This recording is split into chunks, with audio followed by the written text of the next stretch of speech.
서울 현재 기온 1.1도입니다. 이규봉이었습니다. 5시 뉴스를 마칩니다. KBS. 대한민국 중심 채널 KBS 1라디오.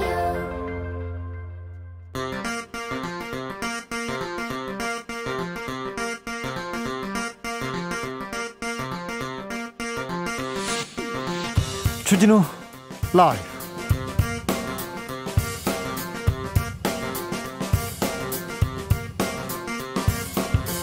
2021년 2월 15일 월요일입니다. 안녕하십니까, 주진우입니다. 4차 재난지원금이 다음 달 후반부터는 지급될 것 같습니다. 이번 재난지원금은 피해를 본 업종 중심으로 넓고 두텁게 지원될 예정인데요. 국민의힘에서는 선거를 앞둔 매표 행위다 라면서 강하게 반발하고 있습니다. 3월부터는 새로운 사회적 거리두기 개편안이 시행될 예정인데요. 안진걸 민생경제연구소장과 짚어보겠습니다.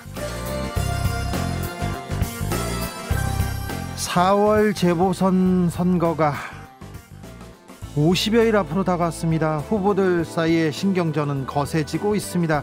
코로나 시대 주요 변수 TV 토론이 될 것이라고 말씀드린 바 있는데요.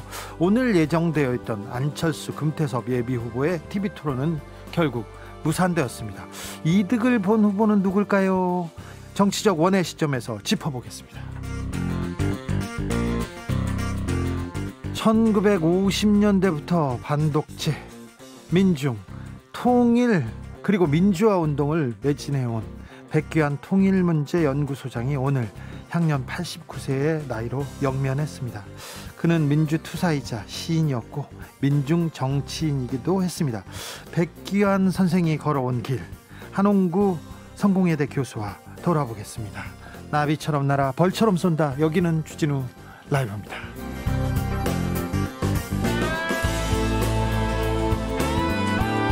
오늘도 자중자애, 겸손하고 진정성 있게 여러분과 함께 하겠습니다. 6053님이 주진우씨 새해 복 많이 받으세요. 새해 복 많이 받으십시오. 양산시 원동 매화마을 양지 바른 곳에 매화꽃이 피었답니다. 벌써 매화가 폈어요.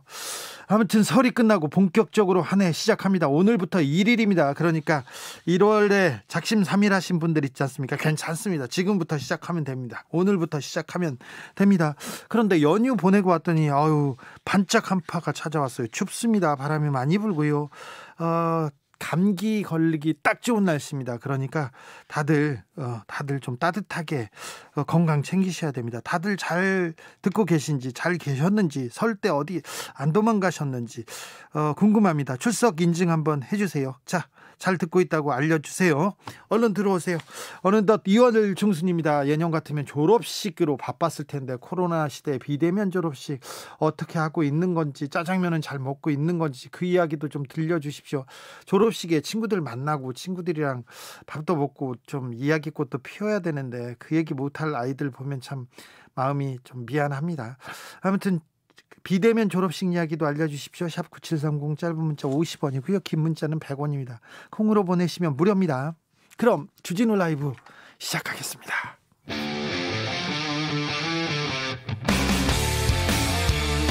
탐사보도 외길 인생 20년. 주 기자가 제일 싫어하는 것은?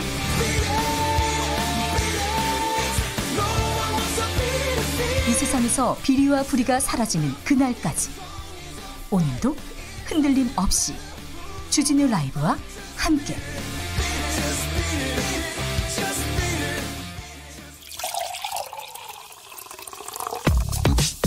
진짜 중요한 뉴스만 쭉 뽑아냈습니다. 주 라이브가 뽑은 오늘의 뉴스 주스.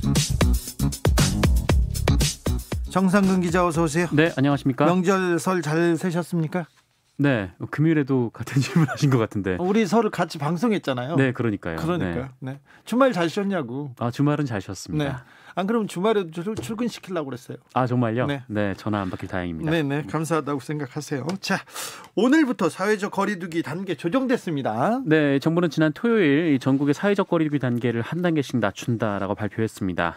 이에 따라 2.5단계였던 수도권의 사회적 거리두기는 2단계, 그리고 2단계였던 비수도권의 사회적 거리두기 단계는 1.5단계로 내려갔습니다. 일단 내려갔습니다. 네, 그리고 이 수도권의 식당과 카페, 노래방 등은 밤 10시까지 1시간 더 문을 열 수 있게 됐습니다. 네. 영화관, PC방, 대형마트, 학원 등은 시간 제한이 없어집니다. 심야 영화도 살아났겠네요. 네, 그리고 거리두기 1.5단계로 하향되는 비수도권에서는 식당과 카페 등 모든 다중이용시설이 시간에 구애받지 않고 영업을 할 수가 있습니다. 네.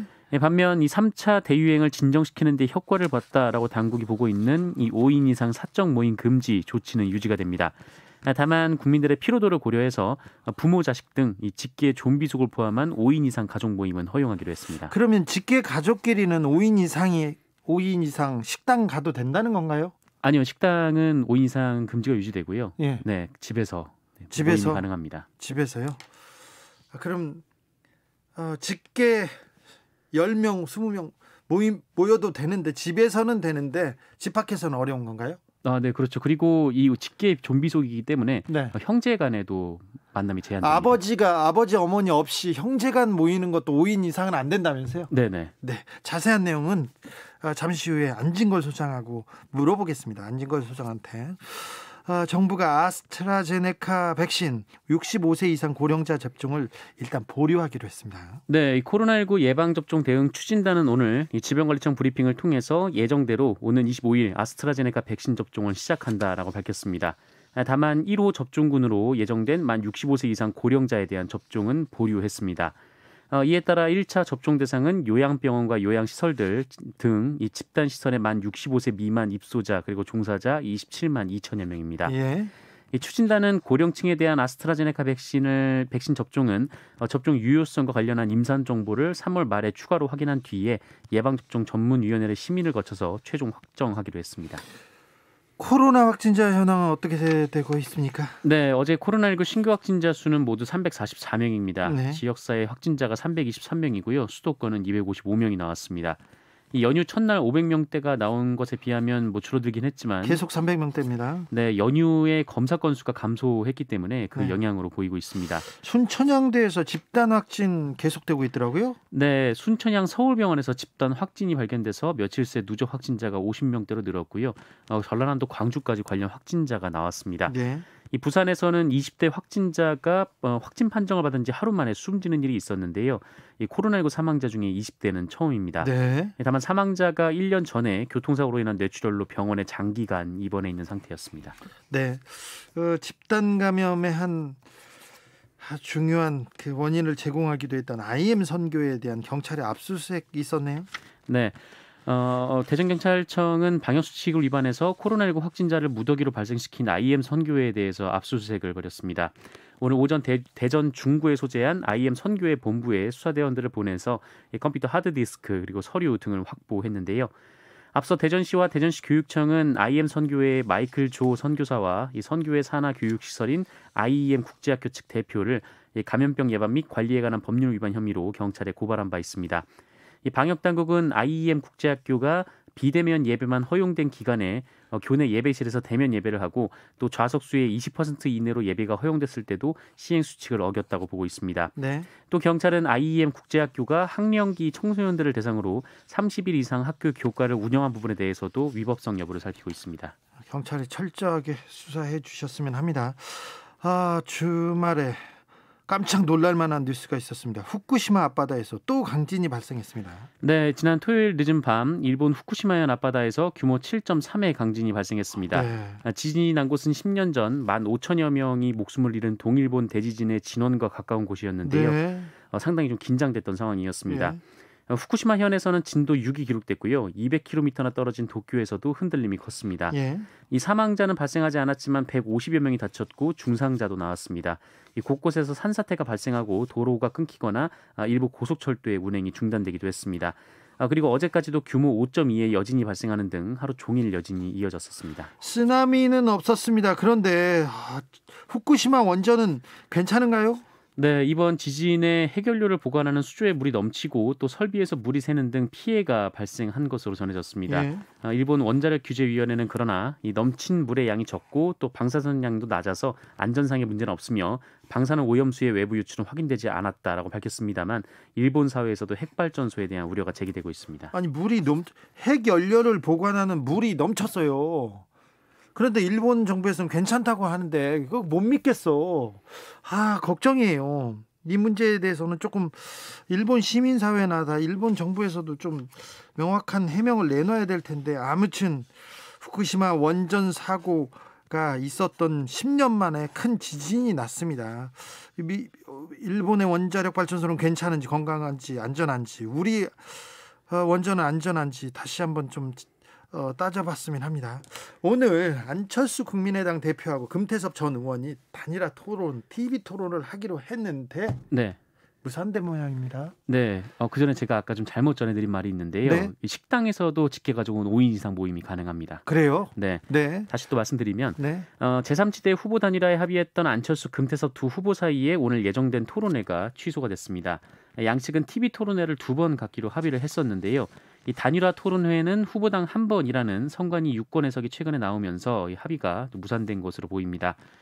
국민의힘과의 단일화를 염두에 둔 안철수 대표 측은 이번에 토론회를 하면 다음에 못하게 된 상황임에도 금태섭 후보와의 토론을 하기로 했다고 주장한 반면에 이 금태섭 전 의원 측은 안철수 대표가 이 특정 방송사 그리고 특정 토론 포맷만 고집하고 있다면서 이 토론을 진짜로 할 마음이 있는지 의심스럽다라고 비판했습니다. 단일화로 가는 길은 굉장히 좀 길고 멀고 험한 것 같아요. 이렇게 좀 쉽지 않습니다. 또 감정 싸움 굉장히 격화될 거고요. 김종인 위원장 안철수 대표를 계속 비판하고 있습니다. 네, 단일화에 소극적이던 김종인 위원장이었는데요. 오늘은 비대위 회의에서 4월 보궐선거 서울시장 야권 후보 단일화는 국민의 준엄한 명령이라고 말을 했습니다. 김종인 위원장은 단일화는 한 사람의 개인기로 이루어지는 게 아니라 모두의 팀 플레이로 이루어지는 필승 전략이다라면서 후보 한 명이 나 혼자 살겠다고 고집하면 모두 죽는 공존 또는 공멸의 상황이라고 했습니다. 이후 기자들과 만남에서 김종인 위원장은 이른바 나 혼자 살겠다고 고집하는 후보 한 명을 안철수 대표임을 암시했는데요. 이 김종인 위원장은 금태섭 후보는 자유롭게 토론하자고 하고 안철수 후보는 고정된 질문 답변만 하자고 하는데 그렇게 해서는 토론이 될 수가 없다라고 주장했습니다. 국민의힘 쪽에서 가만히 있는 것처럼 하면서도 계속해서 안철수 대표를 향해서 던져요. 정의당에서 류호정 의원의 수행비서 면직 논란에 대해서 사과했습니다. 네, 강은미 정의당 비상대책위원장은 오늘 류호정 의원실의 비서 면직 관련 논란으로 걱정을 끼쳐드린 것에 대해 원내대표이자 비대위원장으로서 송구하다라고 사과했습니다. 강은미 위원장은 류호정 의원에게도 기자회견의 일부 내용과 방식이 당 안팎의 우려를 낳고 있음을 지적하고 엄중히 경고했다라고 하고요. 이번 일을 계기로 우리가 주장해온 가치와 원칙에 비춰서 우리 안의 노동을 들여다보겠다라고 했습니다. 류호정 의원은 앞서 자신의 수행비서 면직 논란과 관련해서 기자회견을 갖고 전직 비서 그리고 이를 SNS에 올린 당원을 중앙당기위원회에 제소하겠다라고 밝힌 바 있습니다. 그러면서 부당해고가 아니라고 주장했고요. 또 해당 비서에 대해서는 명백한 해당행위라고 주장한 바가 있습니다. 네, 백규현 선생이 오늘 영면에 들어가셨습니다. 네, 오늘 새벽 투병 끝에 별세했습니다. 네. 향년 89세인데요. 고인은 1932년 황해도에서 태어나 1950년대부터 농민, 빈민, 통일, 민주화 운동에 매진하면서 한국 사회운동 전반에 참여를 했습니다. 1960년 4.19 혁명에 뛰어들었고요. 이후 1964년 한일협정 반대운동에 참가했습니다. 이 독립운동가이자 재야정치인인 고 장준하 선생과 백범 사상연구소 설립과 민족학교 운동도 전개했고요. 이후에 장준하 선생의 의문사 진상규명에도 노력했습니다. 네. 그러다 보니까 투옥과 고문이 끊기지 않았었는데요. 1974년 유신 반대를 위한 백만인 서명운동을 주도하다가 긴급조치 위반으로 투옥이 됐었고 1979년 YMCA 위장결혼 사건 그리고 1986년 부천 권인숙양 성고문 폭로대회를 주도한 혐의로 체포돼 모진 고문을 겪었고 이후 평생 고문 후유증에 시달렸습니다. 1987년 대선에 독자 민중 후보로 출마했다가 김영삼, 김대중 후보의 단일화를 호소하며 사퇴한 바 있고 1992년 대선에도 독자 후보에 출마한 바 있습니다. 노령이 된 최근까지 현실 참여가 계속됐는데요. 이 비정규직, 해고 노동자들, 용산 참사, 밀양 송전탑 등 어려움을 겪는 분들과 함께 싸워왔습니다.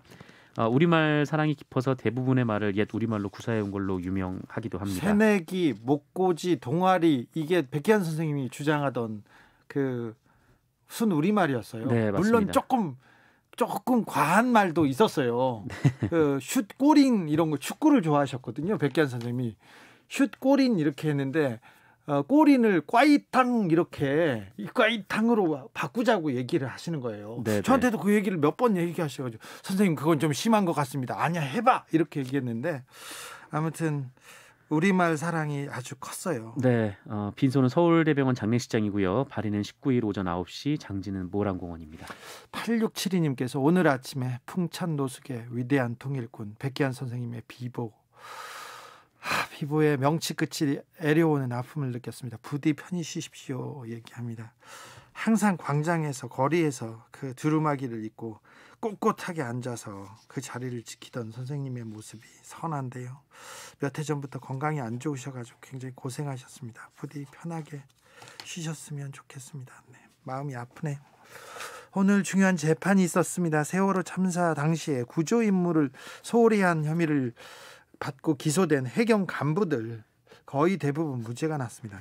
네, 서울중앙지방법원은 김석윤 전 해경청장 등 전직 해경지휘부 11명의 업무상 과실치상 혐의에 대해서 무죄를 선고했습니다. 재판부는 사고 초기 세월호와 교신했던 진도 해상교통관제센터의 통신 내용만으로는 김 전 청장을 비롯해서 해경지휘부가 승객들 퇴선을 지시할 만큼 현장 상황을 파악하기 힘들었다라고 봤습니다. 예. 또 이들이 사고 발생을 인지한 직후부터 해경 1, 2, 3정과 진도 관제센터 등을 통해서 세월호와 교신하려고 노력했다는 점에서 업무상 과실이 인정되기 어렵다고 판시했습니다.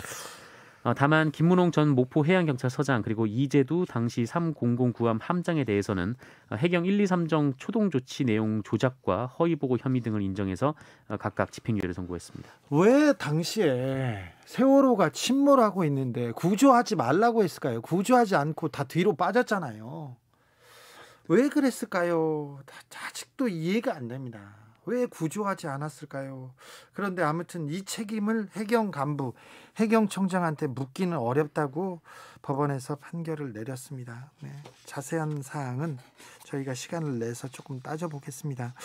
국내 극우 인사들한테 인사들이 편지를 쓰고 있다고 합니다. 그런데 어떤 편지냐면 위안부 피해자를 매춘부로 지칭한 하버드대 교수 있지 않습니까? 네네. 그 사람의 논문을 옹호하는 편지를 갖고서 쓰고 있답니다. 네. 우리나라 사람들이 아이고 참. 맞습니다. 어제 MBC에 따르면 국내 극우 인사들이 그 램지어 교수를 지지하는 서한을 해당 논문을 실은 학술지에 보냈다고 합니다. 심지어 램지어 교수를 비판한 미국의 학자들에게도 이메일을 보내서 외부인은 이 문제를 논할 권한이 없다라며 압박했다고 하는데요. MBC는 미국의 현직 대학 교수가 며칠 전 이 미디어워치라는 발신인으로부터 이메일을 받았는데 미디어워치는 저기 변희재 씨가 하는 그 언론사 아닙니까? 네, 이제는 변희재 씨가 창간한 언론사입니다만 지금도 변희재 씨가 하는지는 뭐 알려져 있지는 않습니다. 근데 이 이메일에서 그 램지어 교수의 학문적 양심은 보호받아야 한다라는 제목이 달려 있었고 당신의 개입은 이성적 토론을 방해할 뿐이다라며 잠자코 있으라는 압박이 담겨 있었다고 보도했습니다. 이 이메일을 받은 학자는 램지어 교수의 주장을 비판해 왔는데요. 여러 동료들도 똑같은 메일을 받았으며 섬뜩해졌다라고 MBC에 전했다고 합니다. 누가 편지를 썼답니까? 네, 뭐 편지를 쓴 사람은 이제 그 미디어워치라는 발신인이었는데요. 이건 말고도 또 램지어 교수를 지지하는 성명을 하버드대와 논문이 실린 학술지에 보낸 사람들이 있습니다. 여기에 이름을 올린 사람들은 이영훈 전 교수, 류석춘 전 교수를 비롯해서 극우 논객 정규재 씨 등이 이름을 올렸습니다. 독일에서 이런 일이 있었다면 현행법으로 구속됐다고 이렇게 법 전문가들은 얘기합니다. 여자 배구 선수 이재영, 이다영 자매 학폭 문제가 굉장히 커졌었는데 결국 국가대표 자격이 박탈됐네요. 네, 지난주 여자 배구계 스타인 한국생명의 이재영, 이다영 씨에 대한 학폭 폭로가 터졌습니다. 이 중학생 시절 함께 배구를 하던 분을 시작으로 초등학생 시절 폭력을 당한 피해자도 등장을 했습니다. 그리고 어제는 남자 배구 OK금융그룹의 송명근, 심경섭 씨에게도 학창시절 가혹행위를 당했다는 폭로가 나왔습니다.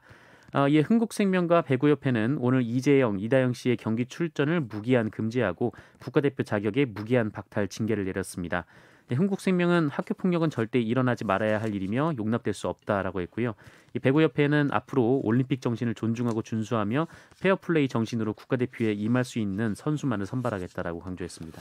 주스 정상근 기자 함께했습니다. 감사합니다. 고맙습니다. 직계가족 5인 이상 모임에 대해서 한 번 더 말씀드립니다. 직계 존비속, 그러니까 부모와 자식, 시부모, 며느리 다 직계 존비속입니다. 조부모, 할머니, 할아버지, 손주까지 모이면 됩니다. 전체 5명을 넘어도 식당, 카페 이용할 수 있습니다. 그런데 부모가 참석하지 않은 형제 자매들끼리 5명 모이는 거 안 됩니다. 어머니, 아버지, 할머니, 할아버지 계시면 좀 더 5명 이상 되는데요. 형제 자매끼리는 안 된다는 거. 네, 다시 한번 말씀드립니다. 체리님께서 이런 문자 주셨어요. 주 기자님, 코로나 명절 어떻게 이렇게 보냈습니다. 아침에요, 둘째 딸, 점심에는 셋째 딸과 사위, 저녁에는 큰딸 사위, 하루 종일 밥상만 차렸습니다. 다음 명절은 한꺼번에 다 같이 먹었으면 좋겠습니다. 사회적 거리두기 지키느라고 이렇게 아침, 점심, 저녁 큰아들, 작은아들 이렇게 나눠 먹었군요. 그런데 계속 밥을 차렸다고요. 아무튼 훌륭하십니다, 체리님. 네, 존경스럽네요. 5007님께서 주진우 라이브 들으려고 지금 마트 가야 되는데 미루고 있어요. 안 들으면 하루가 궁금하거든요. 그러면 이거 살림살이에 보탬되는 정보 저희가 이따가 보내드리겠습니다. 감사합니다. 6008님께서 코로나 검사 음성 판정 받았습니다. 2초만 참으라고 하셨잖아요. 진짜 아프던데요. 눈물이 핑. 아픈 건 비밀입니다. 절대 아프지 않습니다. 자연스럽게 2분 동안 우주에 대해서 생각하시면 됩니다. 지나간 그 옛 남자친구 생각하셔도 되고요. 자, 2분 아니고 2초입니다. 2초. 네. 2315님께서 아프지 않아요. 그냥 뜨끔 그냥 지나가시면 됩니다. 2315님 새해라고 하니까 이런 문자 주셨어요. 계단 오르기 운동 다시 시작합니다. 체력이 받쳐줘야 주라이브도 잘 들을 수 있죠. 그렇죠. 계단 오르기 굉장히 좋습니다. 오늘부터 시작하세요. 오늘부터. 내일부터 해야지 하지 마시고 지금 시작하세요. 오늘부터 운동해서 건강하시기 바랍니다. 계단 오르기 운동 훌륭하십니다. 7073님께서는 주디 출첵합니다. 올해 중학생 되는 둘째는 수학여행도 못 가고 졸업식도 반에 앉아서 부모님 없이 치렀어요. 심지어 단체 사진도 없어요. 한 명씩 찍은 사진만 있답니다. 그렇겠네요. 참 아픈 코로나 시대에 아픈 뉴스였어요. 교통정보센터 다녀오겠습니다. 이승미 씨. 네, 이 시각 교통 상황입니다. 수도권 제1순환고속도로 구리에서 판교 방향으로 불암산 터널 부근에서 화재 사고 있었습니다.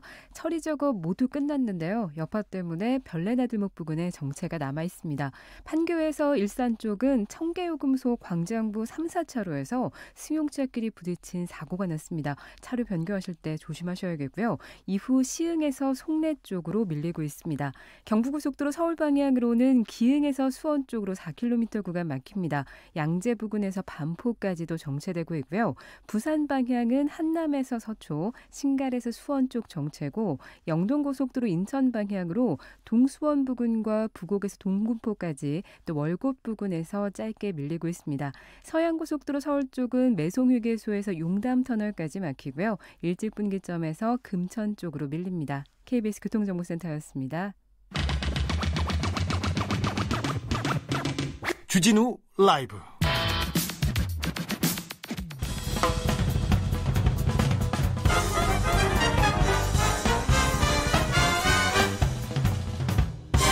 훅 인터뷰.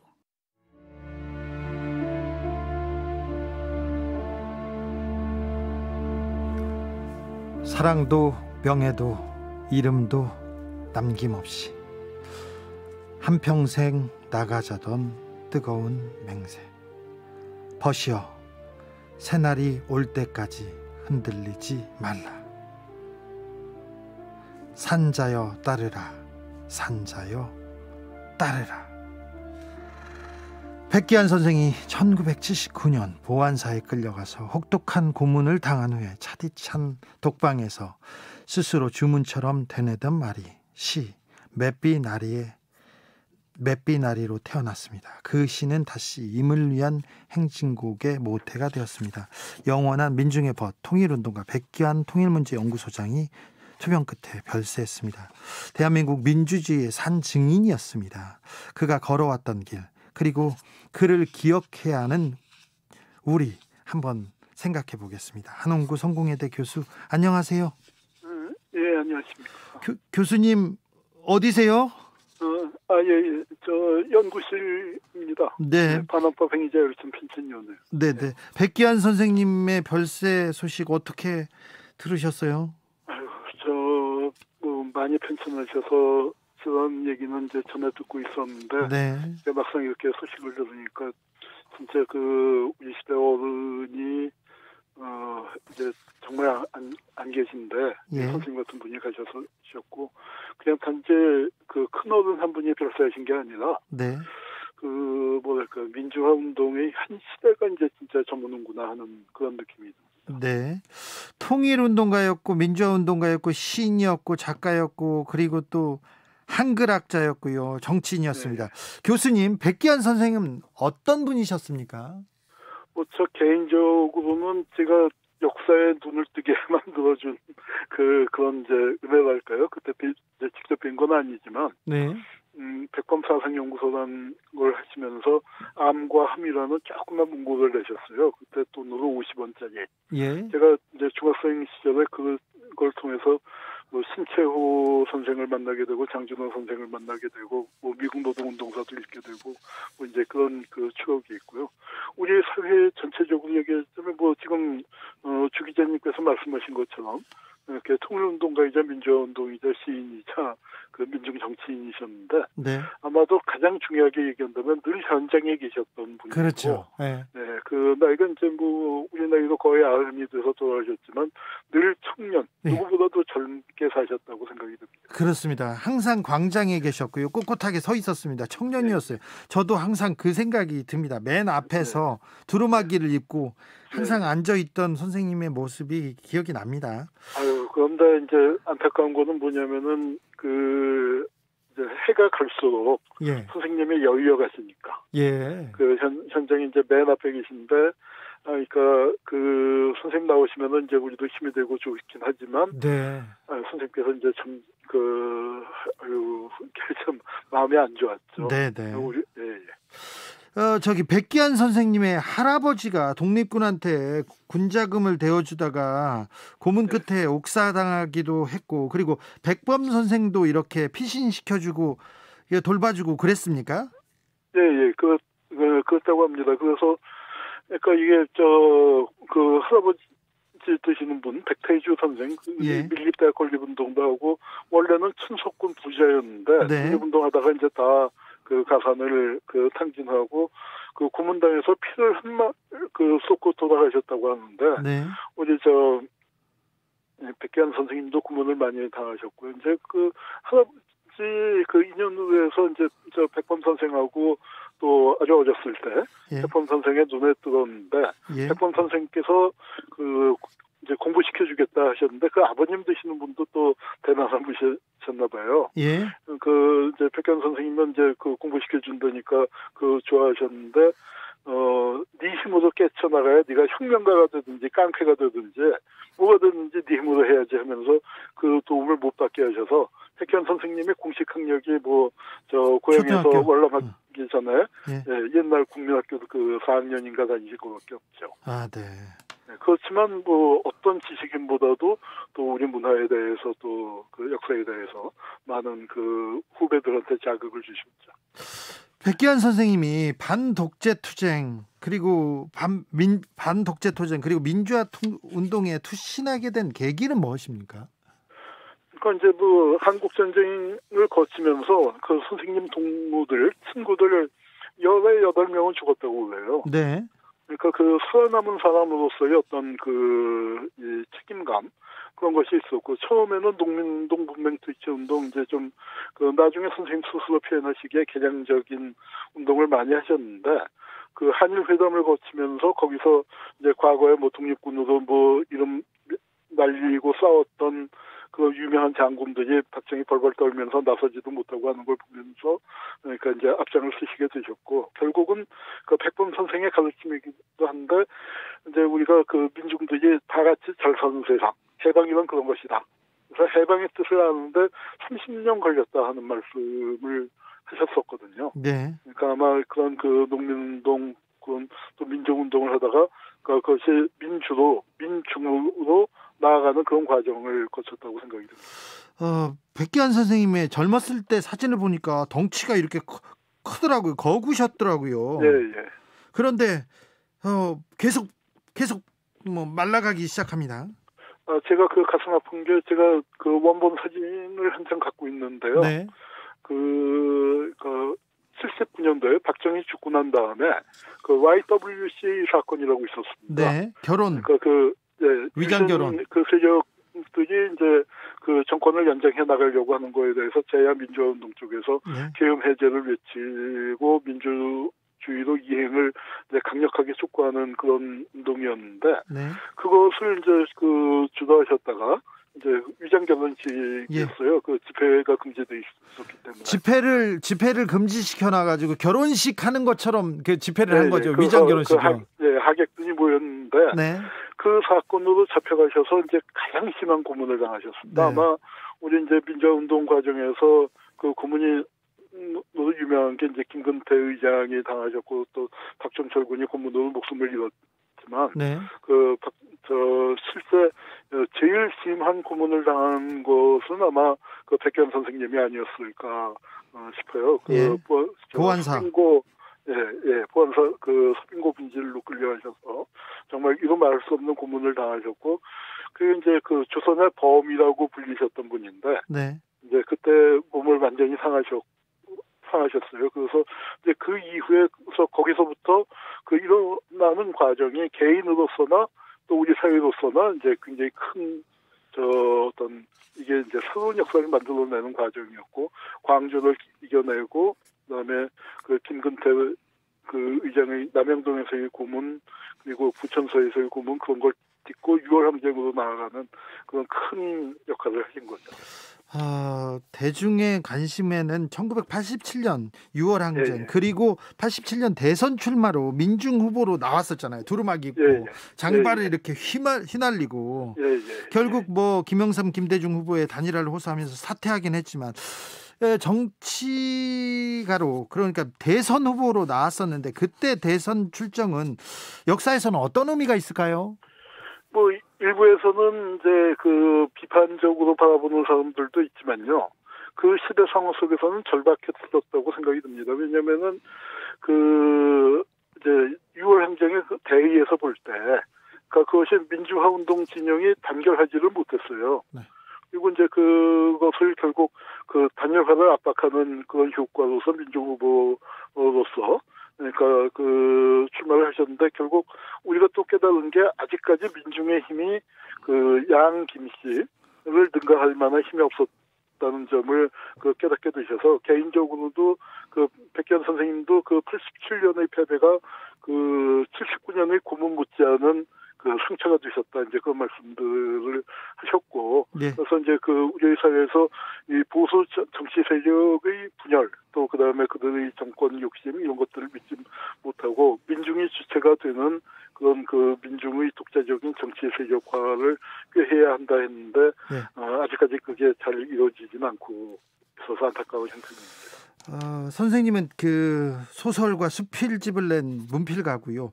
민중가요 임을 위한 행진곡을 쓴 시도 만드셨어요. 제가 대학교 때 이렇게 데모하다가 선생님한테 가서 안녕히 계셨어요 이렇게 물어보면 인사를 하면요. 안녕히 그게 한자말이니까 한글로 인사를 해야 된다고 저한테 잘잘 이렇게 인사를 하라는 거예요. 다짜고 잘잘 이건 좀 심한 것 같은데요 선생님. 그런데 그래도 하다 보면 선생님께서 만들어서 지금 이제 그 죽어 있던 말이 살아나서 이제 많이 쓰는 말이 새내기 새내기도 그렇고 동아리도 그렇고 목고지 MT 목고지도 그렇고 또 TV 드라마도 됐지만 달동네 달동네 맞아요. 판자집 같은 것도 그렇고 이제 그 선생님이 남기신 그 회고록이 있잖아요. 그 회고록에 우리말의 보고죠. 우리말에 아마 그 임꺽정 벽조 홍명회 임꺽정 못지않게 네. 우리말의 보고인데 그게 잘 전수가 안 되고 있는 게 안타깝죠. 네. 저도 모르는 말이 많습니다. 아무튼 갈 때마다 그런 말을 쓰라고 그래가지고 제가 좀 네. 많이 부끄럽다고 얘기했었습니다. 네, 야단도 많이 맞고요. 네, 그러니까 안 쓰면 잘 그 말 안 쓰면 뭐라고 또 하시고 그러셨어요. 네.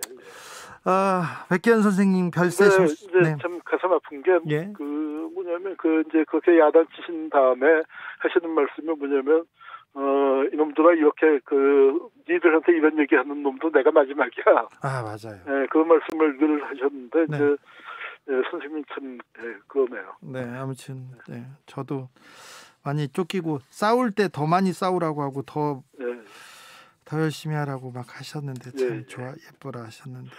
네, 저한테는 이제 반헌법 행위자 열전 핀찬을 한다 했더니 네. 그거 잘 한다고 우리가 네. 맨날 저놈들한테 쥐어 터지고 당하는 것만 했는데 저놈들 나쁜 짓한 걸 제대로 잘 정리하라고 격려해 주시고 그러셨어요. 아, 그러게요. 최충현님께서 독립운동 하셨던 분들의 자손까지 고문받고 가난과 고통을 받고 친일파들은 떵떵거리고 살다가 자손까지 대한민국의 모든 기득권을 장악하고 떵떵거리고 사니 참 가슴 아픕니다. 얘기합니다.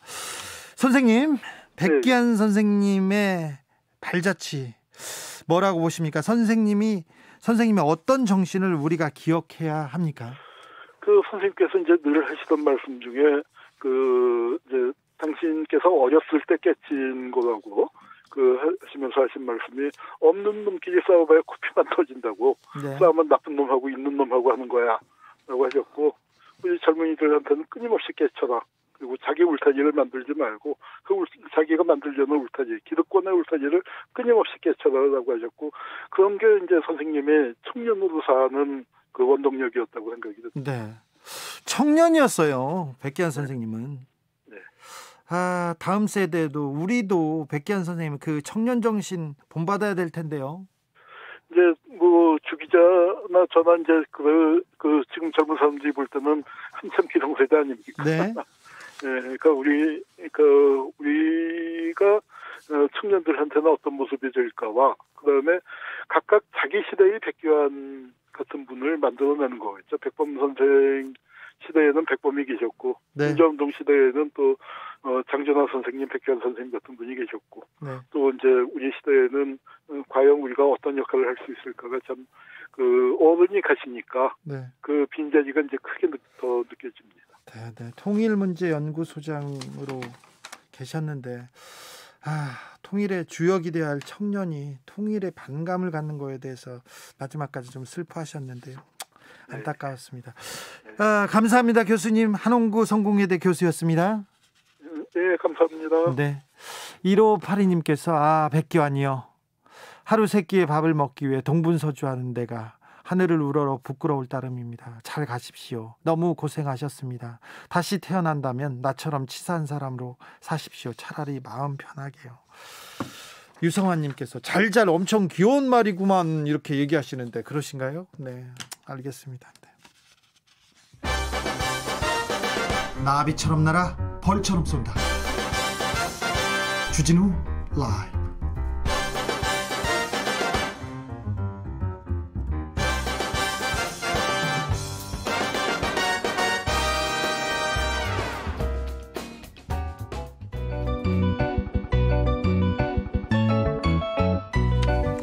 한층 날카롭다, 한층 정확하다, 한편 세심하다.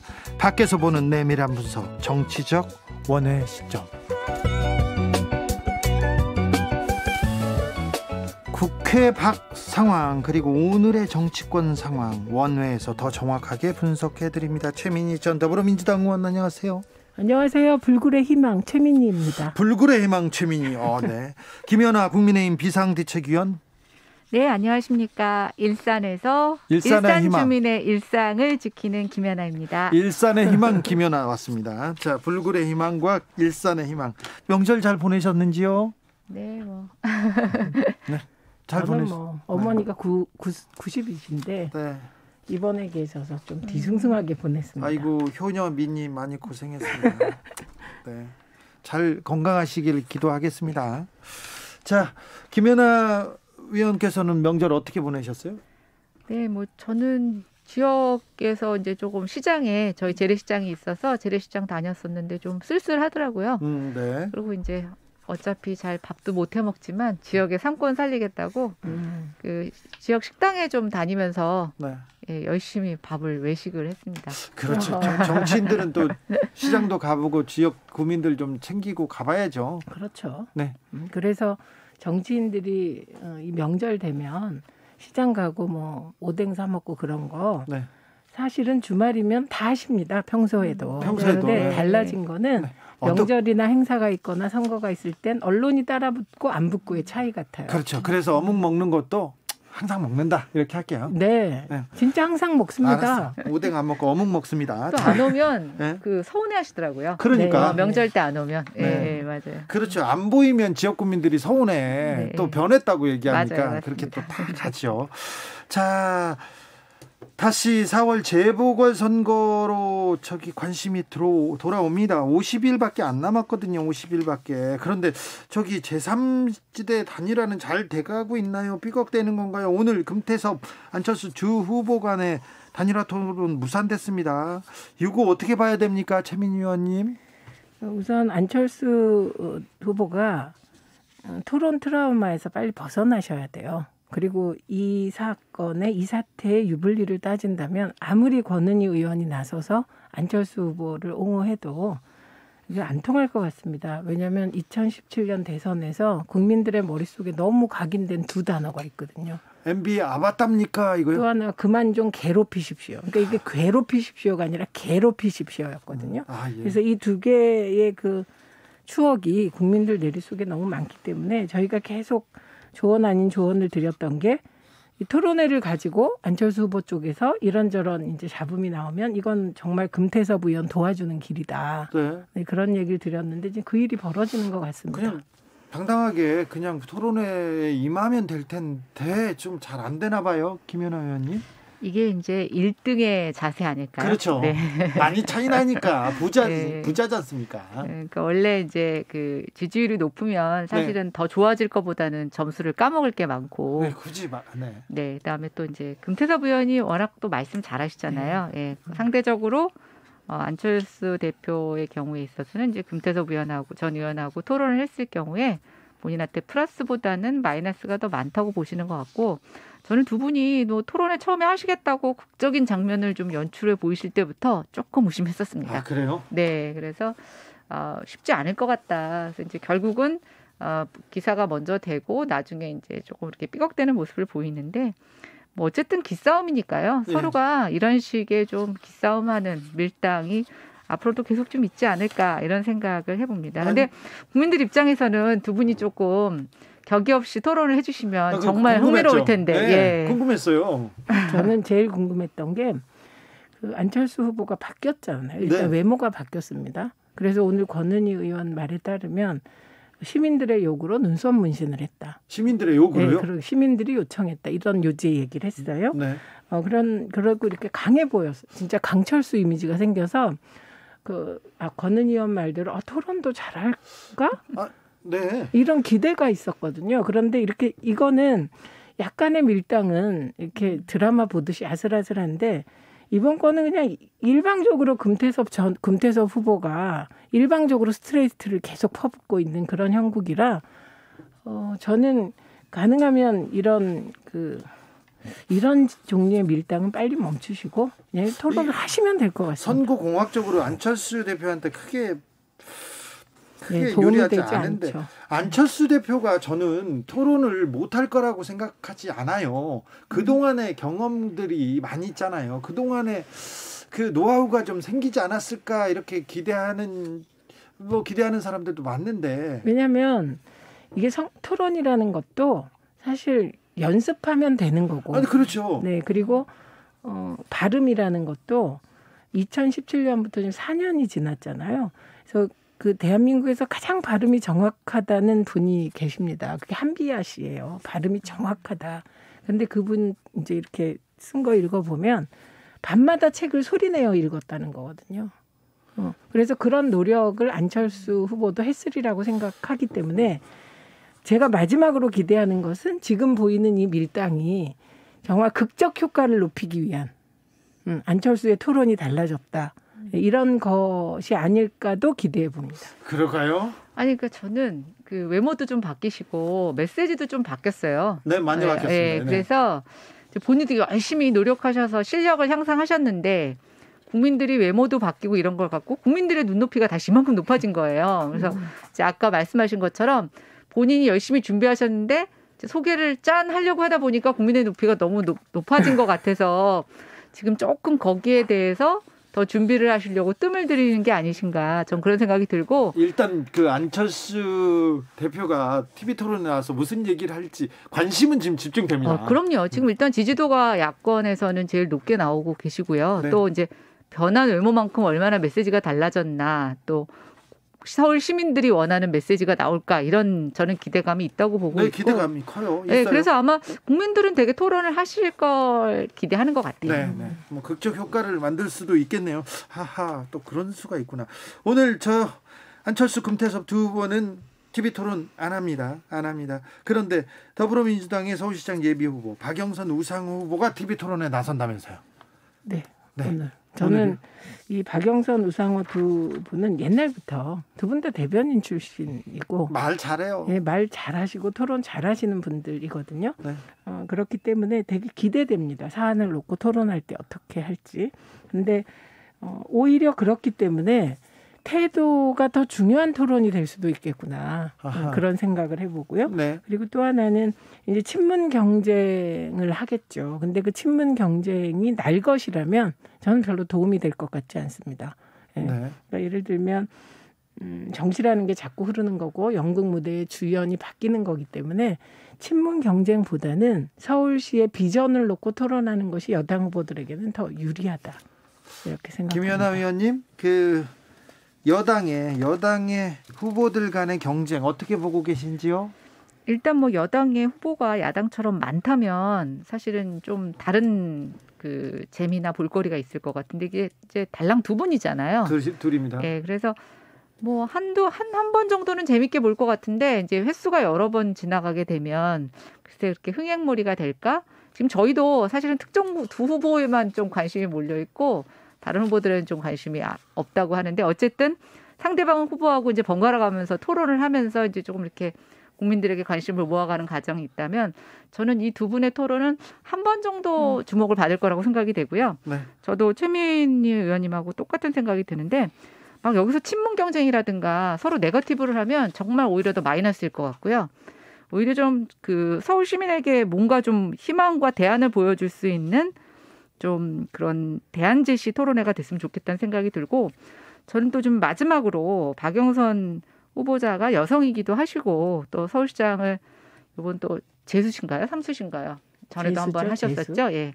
근데 이제 박원순 시장이 사실은 이제 뭐 불행한 선택을 하게 된 그 이 서울시 재보궐선거의 원인 제공에 있어서 여성 후보자로서 좀 진정 어린 사과와 그 피해자에 대한 위로가 이번 토론회에서도 좀 한 번 더 강조됐으면 좋겠다. 그게 오히려 뭐 지지자들 내부에서는 반감을 갖거나 별로 호응을 못 얻을지 몰라도 저는 그게 서울 시민들, 그 토론을 보는 서울 시민들에게 있어서는 큰 위로가 될 것 같다는 생각이 듭니다. 자, 안철수 대표한테 견제구를 세게 한번 던졌어요. 김종인 비대위원장이. 어떤 생각이실까요? 김연아 의원님. 견제구를 한두 번 던지신 게 아니라서 계속 던지고 있습니다. 저는 근데 뭐 효과적으로 발을 묶어놓고 있다고도 보입니다. 근데 조금 견제구의 강도가 좀 약해지시지 않으셨나요? 저는 약간 순화되는 것 같다는 느낌이 드는데요. 그런가요? 네. 김종인 비대위원장은 또 재밌는 해프닝이 하나 있었습니다. 저기 본인이 당대표로 추대됐으면 좋겠다는 글에 좋아요를 눌렀다가 취소했나요? 좋아요를 눌렀는 것까지는 저는 확인 못했고요. 네. 제가 이제 김종인 위원장님 팔로우거든요, 페이스북. 네. 그런데 갑자기 어떤 게시물을 공유했다고 알림이 뜨는 거예요. 네. 근데 이런 거 정말 안 하시는데 휴일날 하셨다고 해서 저 얼른 들어가 봤어요. 예. 그래서 이제 이 글을 봤는데 저는 앞부분만 읽고 뒷부분을 읽질 않았거든요. 이게 굉장히 긴 문장이었어요. 근데 이제 그 나중에 기사가 되면서 계속 뭐 당에 계시려고 하는 그런 있으면 좋겠다라는 얘기가 뒤에 있었고 네. 그게 좋아요 눌렀다고 얘기를 하는데 예. 일단 뭐 오늘 공개적인 그 백플 석상에서 본인이 실수하신 거다 얘기를 했고요. 예. 제가 뭐 봐도 읽어보셨을 것 같지 않아요? 문장이 너무 길었어요. 김연아 의원님, 김종인 비대위원장이 정치력을 보여주고 있다. 그래서 네. 그 당에 좀 있어서 중요한 역할을 오래 해야 된다. 이렇게 생각하는 사람 당내에 많지 않나요? 글쎄 뭐 제가 원내에 있지를 않아서 정확하게 그 비율을 말씀드릴 수는 없는데요. 네. 이건 분명히 있습니다. 그러니까 김종인 위원장님이 오셔서 충분히 당이 아직 변화되지 못했다. 네. 네. 근데 이제 변화를 이끌 만한 당내 어떤 그런 주자가 있느냐라고 했을 때 그것에 있어서는 김종인 위원장님이 좀 굉장히 경쟁력이 있다. 이렇게 평가하는 의견들은 많이 있고요. 네. 근데 뭐 본인이 계속 4월 7일 날 선거 끝나면 가신다고 막 그러셔가지고. 자, 김종인의 국민의힘 어떻게 보십니까, 최민희 의원님? 저는 김종인 비대위원장이 4월 재보궐선거의 결과가 좋으면 네. 그냥 당대표 되실 거라고 생각합니다. 네. 네, 그리고 그때는 추대되실 거라고 생각합니다. 예. 그리고 그 페이스북 공유했다가 좋아요 눌렸다가 취소하신 거는 귀여운 모습이라고 생각합니다. 네. 82세 어르신도 네. 그 자신에 대한 우호적인 기사는 기분이 좋아서 네. 순간 뭐 공유했고 그게 뭐 어떻습니까? 그냥 어이쿠하고, 귀여우세요. 그래 어이쿠하고 취소 괜찮죠? 네, 어이쿠 취소도 귀여워요. 네. 그래서 이거 뭐 그렇게 뭐 신경 쓰실 필요 없고 예? 또 안 하시겠다고 하는 건 당연하죠. 네. 지금은 뭐 그 페이스북을 누가 그런 글을 썼다고 그게 실현됩니까? 아니잖아요. 그러니까 그냥 안 한다고 하는 게 맞고 근데 과거에 민주당에서 그 비대위원 하실 때 국회의원 안 하신다고 하셨다가 결국은 하셨거든요. 네. 그러니까 이런 거 하나도 안 중요하고 그냥 열심히 하시면 됩니다. 네, 아무튼 또 귀여운 정치인은 누가 있을지 정치적 원의 시점은 잠시 쉬었다가 6시에 이어집니다.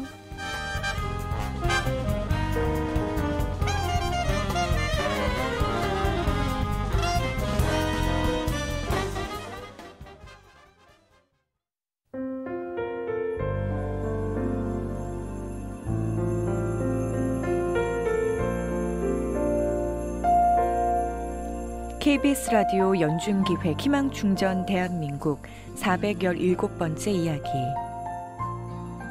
안녕하세요. 아나운서 이현주입니다. 한창 밖에서 뛰어노는 게 좋은 나이 9살 다현이는 놀이터보다 병원이 더 익숙합니다. 생후 100일부터 림프관 확장증을 비롯한 여러 희귀성 난치병이 겹치면서 병원에서 많은 생활을 보냈기 때문입니다. 최근에는 머리에 종양이 생겨 입원을 해야 하는데요. 다현이 부모님은 힘든 검사를 받으면서도 보채지 않고 꾹 참아내는 다현이가 너무 안쓰럽고 마음이 아픕니다. 다현이가 짊어진 삶의 무게를 덜어주고 싶은 엄마 아빠는 매일 두 손 모아 기도하고 있습니다. 꽃샘추위 속에서도 꽃망울을 터뜨리는 봄꽃처럼 다현이 역시 지금의 시련을 이기고 따스한 봄을 맞이할 수 있길 바랍니다. 코로나19 여파로 사례자와 취재팀의 안전을 위해 사연으로 대신 전달합니다.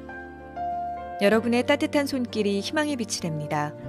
ARS 060-700-1580 060-700-1580 한 통화 3,000원으로 희망을 선물해주세요.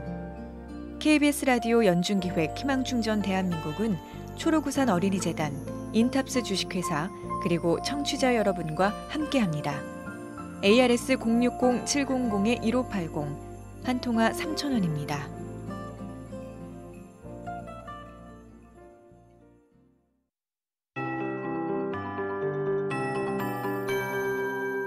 KBS 58분 날씨. 바람이 날카로워지고 있습니다. 북서쪽에서 찬 공기가 유입되면서 내일 아침 기온이 오늘보다 10도 이상 큰 폭으로 내려가겠습니다. 경기 북부와 강원 내륙 산지 영하 10도 안팎이 되겠고 그 밖의 지역 영하 5도 내외 예상하고 있습니다. 모레는 내일보다 아침 기온이 3도에서 5도 정도 더 낮아 계속 춥겠습니다. 내일 아침 기온 서울 영하 1도 등 영하 11도에서 영상 3도의 분포, 낮 최고 기온 서울 1도 등 영하 3도에서 영상 8도의 분포가 되겠고요. 모레는 영하 8도까지 떨어지겠습니다. 바람도 강해서 체감 온도는 더욱 낮겠습니다. 낮 기온 역시 영하권에 머무는 곳이 많겠습니다. 이 중부지방은 아침부터 오후 사이 내일 한때 눈이 내리겠습니다. 중부를 중심으로 짧고 강한 눈이 예상되고요. 강원 동해안과 남부, 제주 지방도 낮부터 비나 눈이 내리겠습니다. 경기 남부와 충청, 서해 5도에는 2에서 7cm의 많은 눈이 예상되고 서울, 경기 등 그 밖의 지방 1에서 3cm가량 내리겠습니다. 문제는 또 내일 밤부터 글피 사이인데요. 전라 서부 지역과 제주 산지 중심으로 5에서 15cm, 충남 서해안과 전라 동부 지역 최고 10cm의 눈이 내리겠습니다. 지금 서울의 기온은 영하 0.6도입니다. KBS 58분 날씨 강혜종입니다.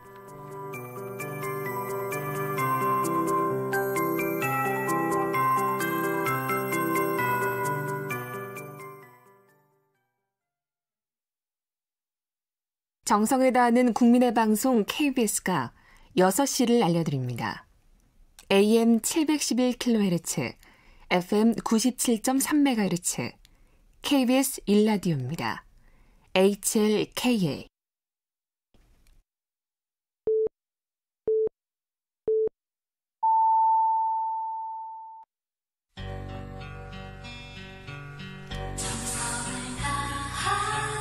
정성을 다하는 국민의 방송 KBS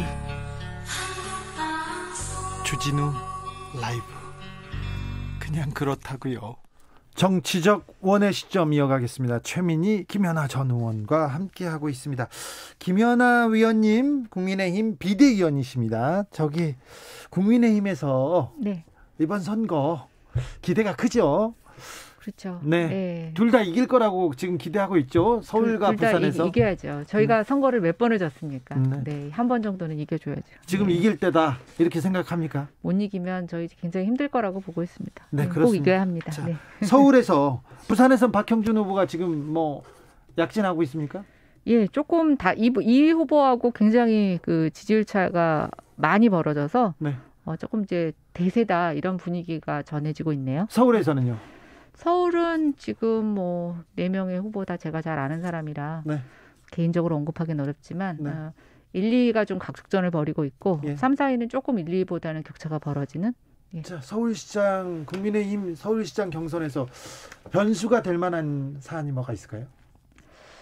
글쎄요, 이제 그 두 후보 간에 보면은 그 당원들 간의 지지율하고 일반 국민들하고의 지지율이 약간 역전되는 현상이 있습니다. 네. 지금 이제 1, 2위를 달리시는 두 분에게 있어서. 네. 그래서 저는 이제 얼마만큼 그 마지막 경선에서는 이제 당원 투표가 없고 일반인 투표만 있거든요. 네. 그래서 이제 중도의 마음을 얻어올 수 있는 후보가 최종 네. 후보로 낙점이 될 수 있을 거라고 보고 있어요. 중도의 마음이요? 네. 중도의 마음이라.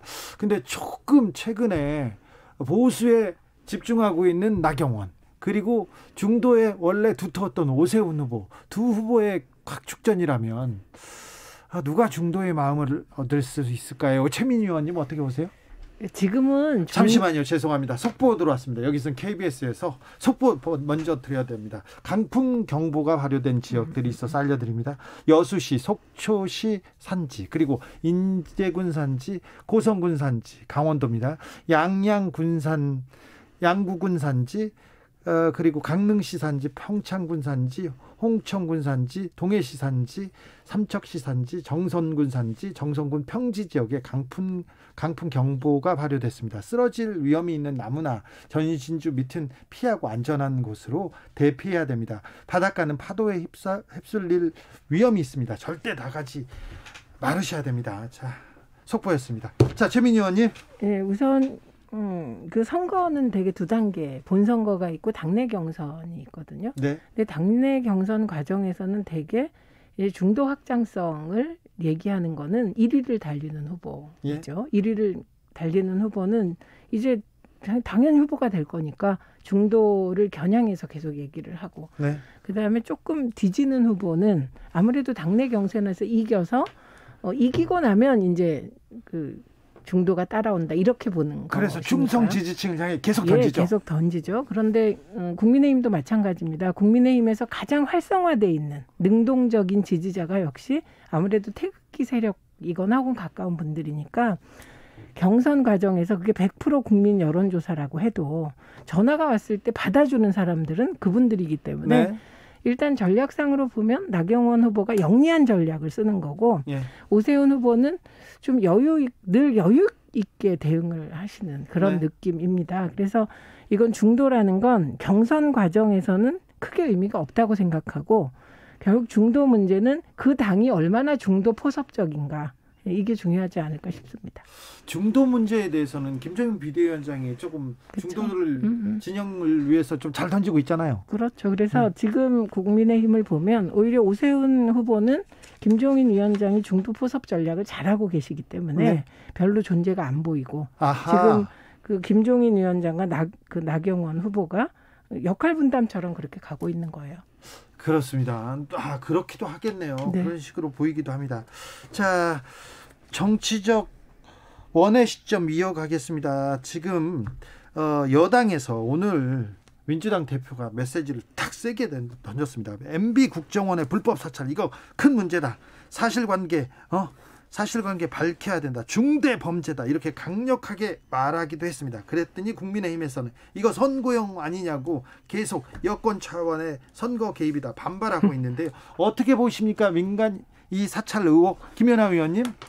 뭐 사찰을 했다면 나쁜 거죠. 네. 네, 저는 뭐 그거는 정권에 따라서 그 잘못이 뭐 누구에게는 허용되고 그것은 아니다라고 생각하지는 않습니다. 네. 근데 이번에 이제 문재인 정권에서도 환경부 블랙리스트 얘기 나오면서 또 그런 얘기가 있었고 그랬기 때문에 초기에 문재인 정부에서는 사찰 DNA가 없다 뭐 이런 얘기가 국민들에게 큰 호응을 받았던 이유인 것 같은데요.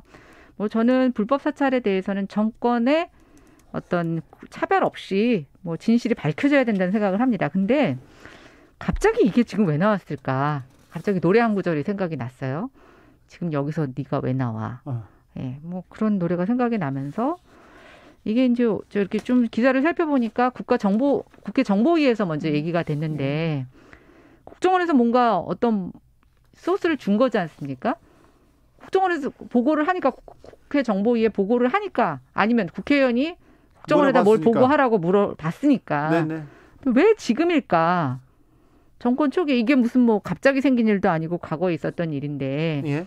뭐 문재인 정부 처음에 적폐청산할 때 그때 다 꺼내시던가 저는 좀 그런 면에 있어서는 지금 부산의 모 후보가 MB 정권 때 청와대에 계셨던 분이고 네. 그래서 그걸 좀 의식한 게 아닌가라고 하는 상당히 조금 찝찝한 냄새가 나는 그런 이번에 안건입니다. 국정원 불법 사찰 의혹이 나온 게 박형준 선거용이다 이런 얘기에 대해서는 어떻게 보시는지요, 최민희 의원님?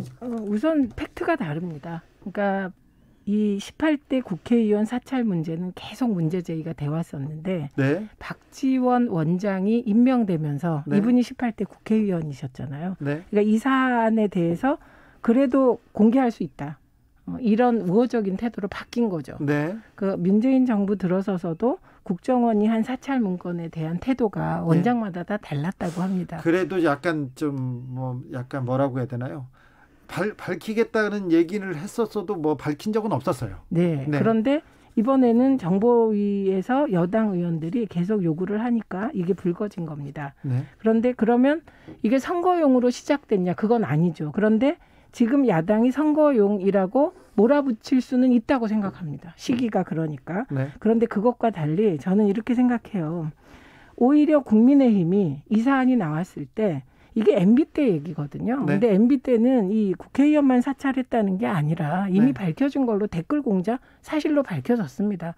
그건 뭐 원세훈 국정원장 뭐 등등 밝혀졌고 그때 민간인 사찰도 많이 나왔어요. 다 했고 그게 다 밝혀졌고 법원에 의해서 사실로 확정됐기 때문에 오히려 국민의힘이 만약에 여당이 이걸 들고 나왔을 때 그거 다 밝혀라. 좋다. 그리고 MB에 대해서는 사실 지금 경제 부패 비리 사범으로 구속되어 있기 때문에 이 부분에 대해서 좀 더 적극적으로 나갔다면 오히려 만약에 여당이 만에 하나 선거용으로 뭐 어떻게 할 생각이 있었다고 하더라도 여당이 더 머쓱해졌을 거다. 그래서 이런 사안에 대해서 저는 조금 더 분명하게 입장을 밝히시는 게 사찰 안 된다. 18대 국회의원 사찰했다면 증거 내놔라. 그렇게 하시는 게 더 국민의힘이 국민들이 볼 땐 점수 따는 거고 그리고 박형준 후보가 뭐 이분이 뭐 이걸 기획했겠습니까? 이분이 했겠습니까? 그러니까 이 후보는 이미지가 또 박형준 후보 이미지가 뭐 사찰 이런 것과는 거리가 먼 리버럴한 이미지거든요. 네네. 그렇기 때문에 여당이 만약에 박형준 후보를 겨냥했다면 저는 누군가 그런 생각을 했다면 그거는 별로 좋은 전략이 아니에요. 네. 박형준 후보하고는 안 어울려요. 이런 게. 그런데 김연아 위원 같으면 분명히 이거 민간인 사찰 뿌리 뽑아야 된다 이렇게 세게 얘기했을 텐데 그런데 박형준 후보도 그렇고 나경원 후보도 그렇고 친이계 사람들로 이렇게 좀 약간 그렇게 보여지는 측면도 좀 있잖아요. 그러니까 우리가 지금 문재인 정부가 독특한 게 뭐냐면 이쯤 되면 대통령과의 차별화가 막 벌어지는 때예요. MB 때도 그랬고 정권 말기니까요. 네, 그런데 그게 없어요. 오히려 지금 뭐 그 과거 문제가 나오지 문재인 정부에 대해서 민주당에서 문재인 대통령과 차별화하겠다는 게 하나도 안 나오거든요. 탈당 얘기도 안 나옵니다. 네, 저는 이미 MB 이렇게 친이계는 친박보다 더 과거잖아요. 예. 네, 민주당으로 치면 친노도 아니고 동교동계쯤 되는 거거든요. 네. 네. 그래서 지금 나경원 의원이 뭐 친이계다, 박형준 의원 친이계다 의미가 하나도 없다 저는 네. 그렇게 봅니다. 당에서도 그냥 별로 관심이 없는 것 같은데요. 저희는 하도 이런 식의 과거를 파헤치는 문제에 이제 좀 지쳤고요. 네. 뭐 정말 선거를 의식한 게 아니라면 네. 저는 굳이 왜 이 시점이냐. 지금 코로나도 정신없고 저희 백신 접종하는 문제 뭐 또 지금 두 지역의 재보궐선거부터 시작해서 너무나 많은 정치 일정이 있는데 그거 오히려 끝나고 하셨으면 좋겠다라는 생각을 하고 있고요. 예. 그다음 또 그렇습니다. 저는 이번에 이제 블랙리스트 환경부 블랙리스트 그 사건을 보면서 네. 정말 문재인 정부가 과거 정권이 하던 것들을 답습하는 일은 정말 하면 안 된다. 네. 그리고 이제는 아무리 그게 관행이라고 하는 일부의 면피 조건이 붙어진다고 하더라도 국민들이 허용하지 않을 것이다. 예, 예. 그래서 저는 이제 이런 얘기가 드러날 때마다 이런 좀 잣대를 갖고 본인들에 대한 지금 잘못 이런 것들을 좀 같이 봐준다면 좋겠다라는 생각을 합니다. 9909님께서 8년 동안 학생부장 하던 선생님이셨어요. 학생부장 교사였습니다. 사고 예상되는 학생들 뒷조사하고 블랙리스트 만들면 어떨까 하는 생각했나 봐요. 어떨까 싶었는데 하지 않았습니다. 왜냐면요. 인권 침해이고 범죄라고 생각까지 들더군요. 국정원 사찰 문제 쉽게 볼 문제 아니고 꼼꼼히 확인해야 합니다. 네, 김연아 의원도 꼼꼼히 확인해야 된다고 하고 있습니다. 다만 선거 끝나고 하자 이렇게 얘기하고 있고 때가 문제라고 얘기하셨고 네, 동의가 되고요. 네. 그래서 아예 그럼 이번에 재보궐선거 끝나고 바로 하자. 네. 이렇게 여야가 합의하고 넘어가시죠. 이게 이렇게 길게 가는 게 뭐 도움이 되겠습니까? 두 분이서 이렇게 합의해 주시면 저기 원내로 말을 해서 그렇게 정리하도록 시키겠습니다. 이렇게 합의가 잘 되는 사람 다 원내에 있고 말이에요. 네, 그러니까 자 원내에서 쉽게 합의해서 이 문제는 이렇게 넘기겠습니다. 자 언론 개혁에 대한 목소리가 또 큽니다. 검찰 개혁, 사법 개혁 얘기하다가 언론 개혁 얘기로 나옵니다. 자 이거 진짜 언론 개혁인가, 언론 검열인가 이 문제는 또 최민희가 전문가입니다. 네, 저는 이거를 뭐 거의 20년 이상 천착해 왔고 특히 언론노조와 기자협회는 제가 민원연 사무총장일 때, 사무국장일 때도 반대했습니다. 이 사안에 대해서. 네. 그때마다 논리는 다 달랐는데. 반대하셨어요 그때? 언론노조와 기자협회, 즉 현직 언론인들은 다 반대했습니다. 네. 여러 가지 논리가 있는데 복잡하니까. 중요한 거는 지금 가짜 뉴스를 근절하다 다 동의하고 악의적 오보. 근데 악의적 오보라는 표현은 전 정확하지 않고 악의적 왜곡 보도가 있고 오보가 있다고 생각해요. 그래서 오보에 대해서 그냥 오보 방지법 차원에서 언론중재법을 고치는 선에서 정정 보도를 강화하는 걸로 바꾸면 된다고 생각해요. 근데 가짜 뉴스와 악의적 왜곡 보도는 차원이 다른 얘기이거든요. 그러니까 예를 들면 이건 여야와 상관없이 지지자들은 다 찬성해요.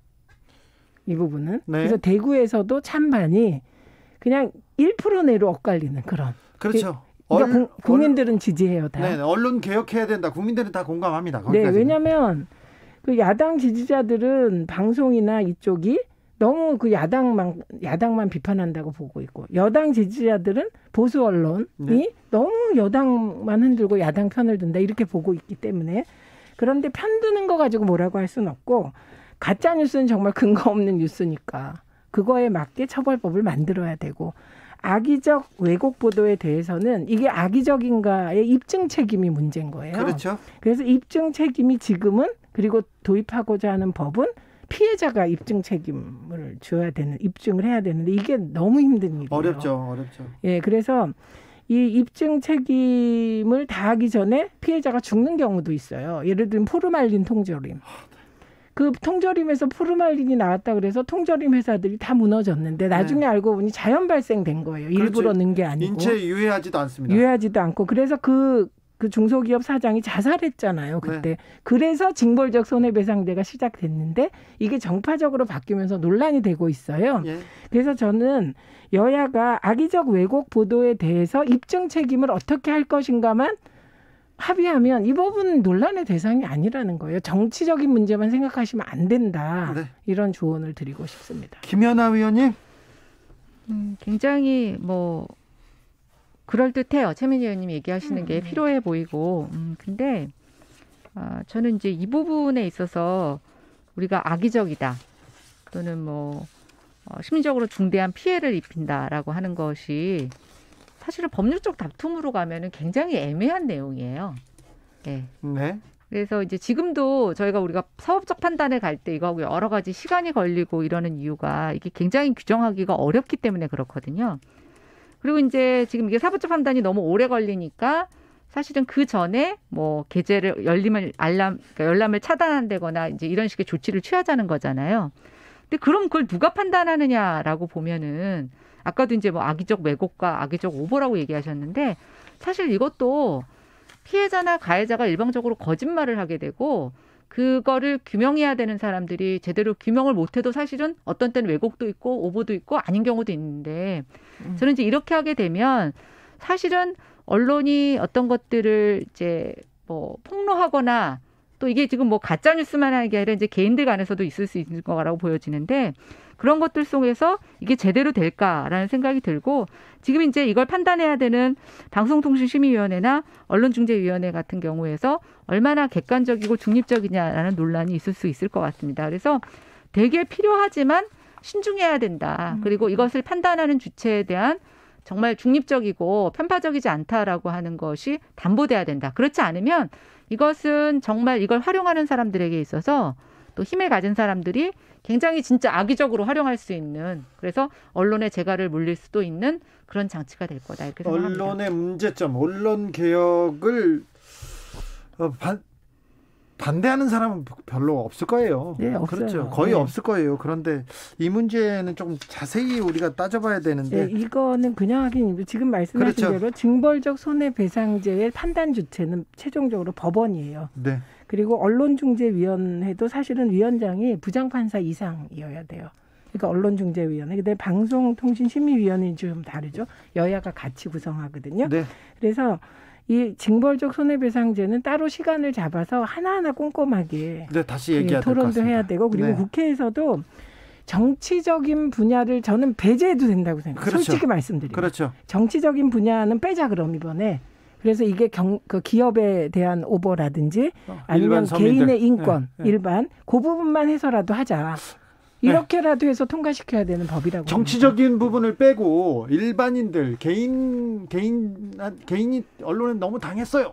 우리 기업이 언론에 너무 당했어. 이 문제부터 먼저 해결해놓고 가면 언론개혁으로 가는 첫걸음을 꿰기가 좀 쉬울 것 같은데 김연아 의원님 이 부분에 대해서 저는 그래서 이거를 지금 과반수를 점하고 있는 민주당이 막 시한을 못 받고 밀어붙이겠다고 할 게 아니고요. 그런 내용과 범위에 대해서 서로 협의를 해서 우리 같이 가자 이렇게 얘기를 해야 된다고 생각합니다. 이것도 우리가 여기서 합의를 하자고요. 우리가 이게 하나씩 이렇게 만들어 가자고요. 자, 설날 끝나고 첫 번째 정치적 원의 시점이었습니다. 올 한 해 복 많이 받으시고요. 올해 우리가 원회에서 많이 합의를 이끌고 원내 일을 많이 시키자고요. 오늘도 감사했습니다. 네, 감사합니다. 고맙습니다. 최민희, 김연아 위원이었습니다. 감사합니다. 정치 피로, 사건 사고로 인한 피로, 고달픈 일상에서 오는 피로. 오늘 시사하셨습니까? 경험해보세요. 들은 날과 안 들은 날의 차이. 여러분의 피로를 날려줄 저녁 한 끼 시사 추진우 라이브.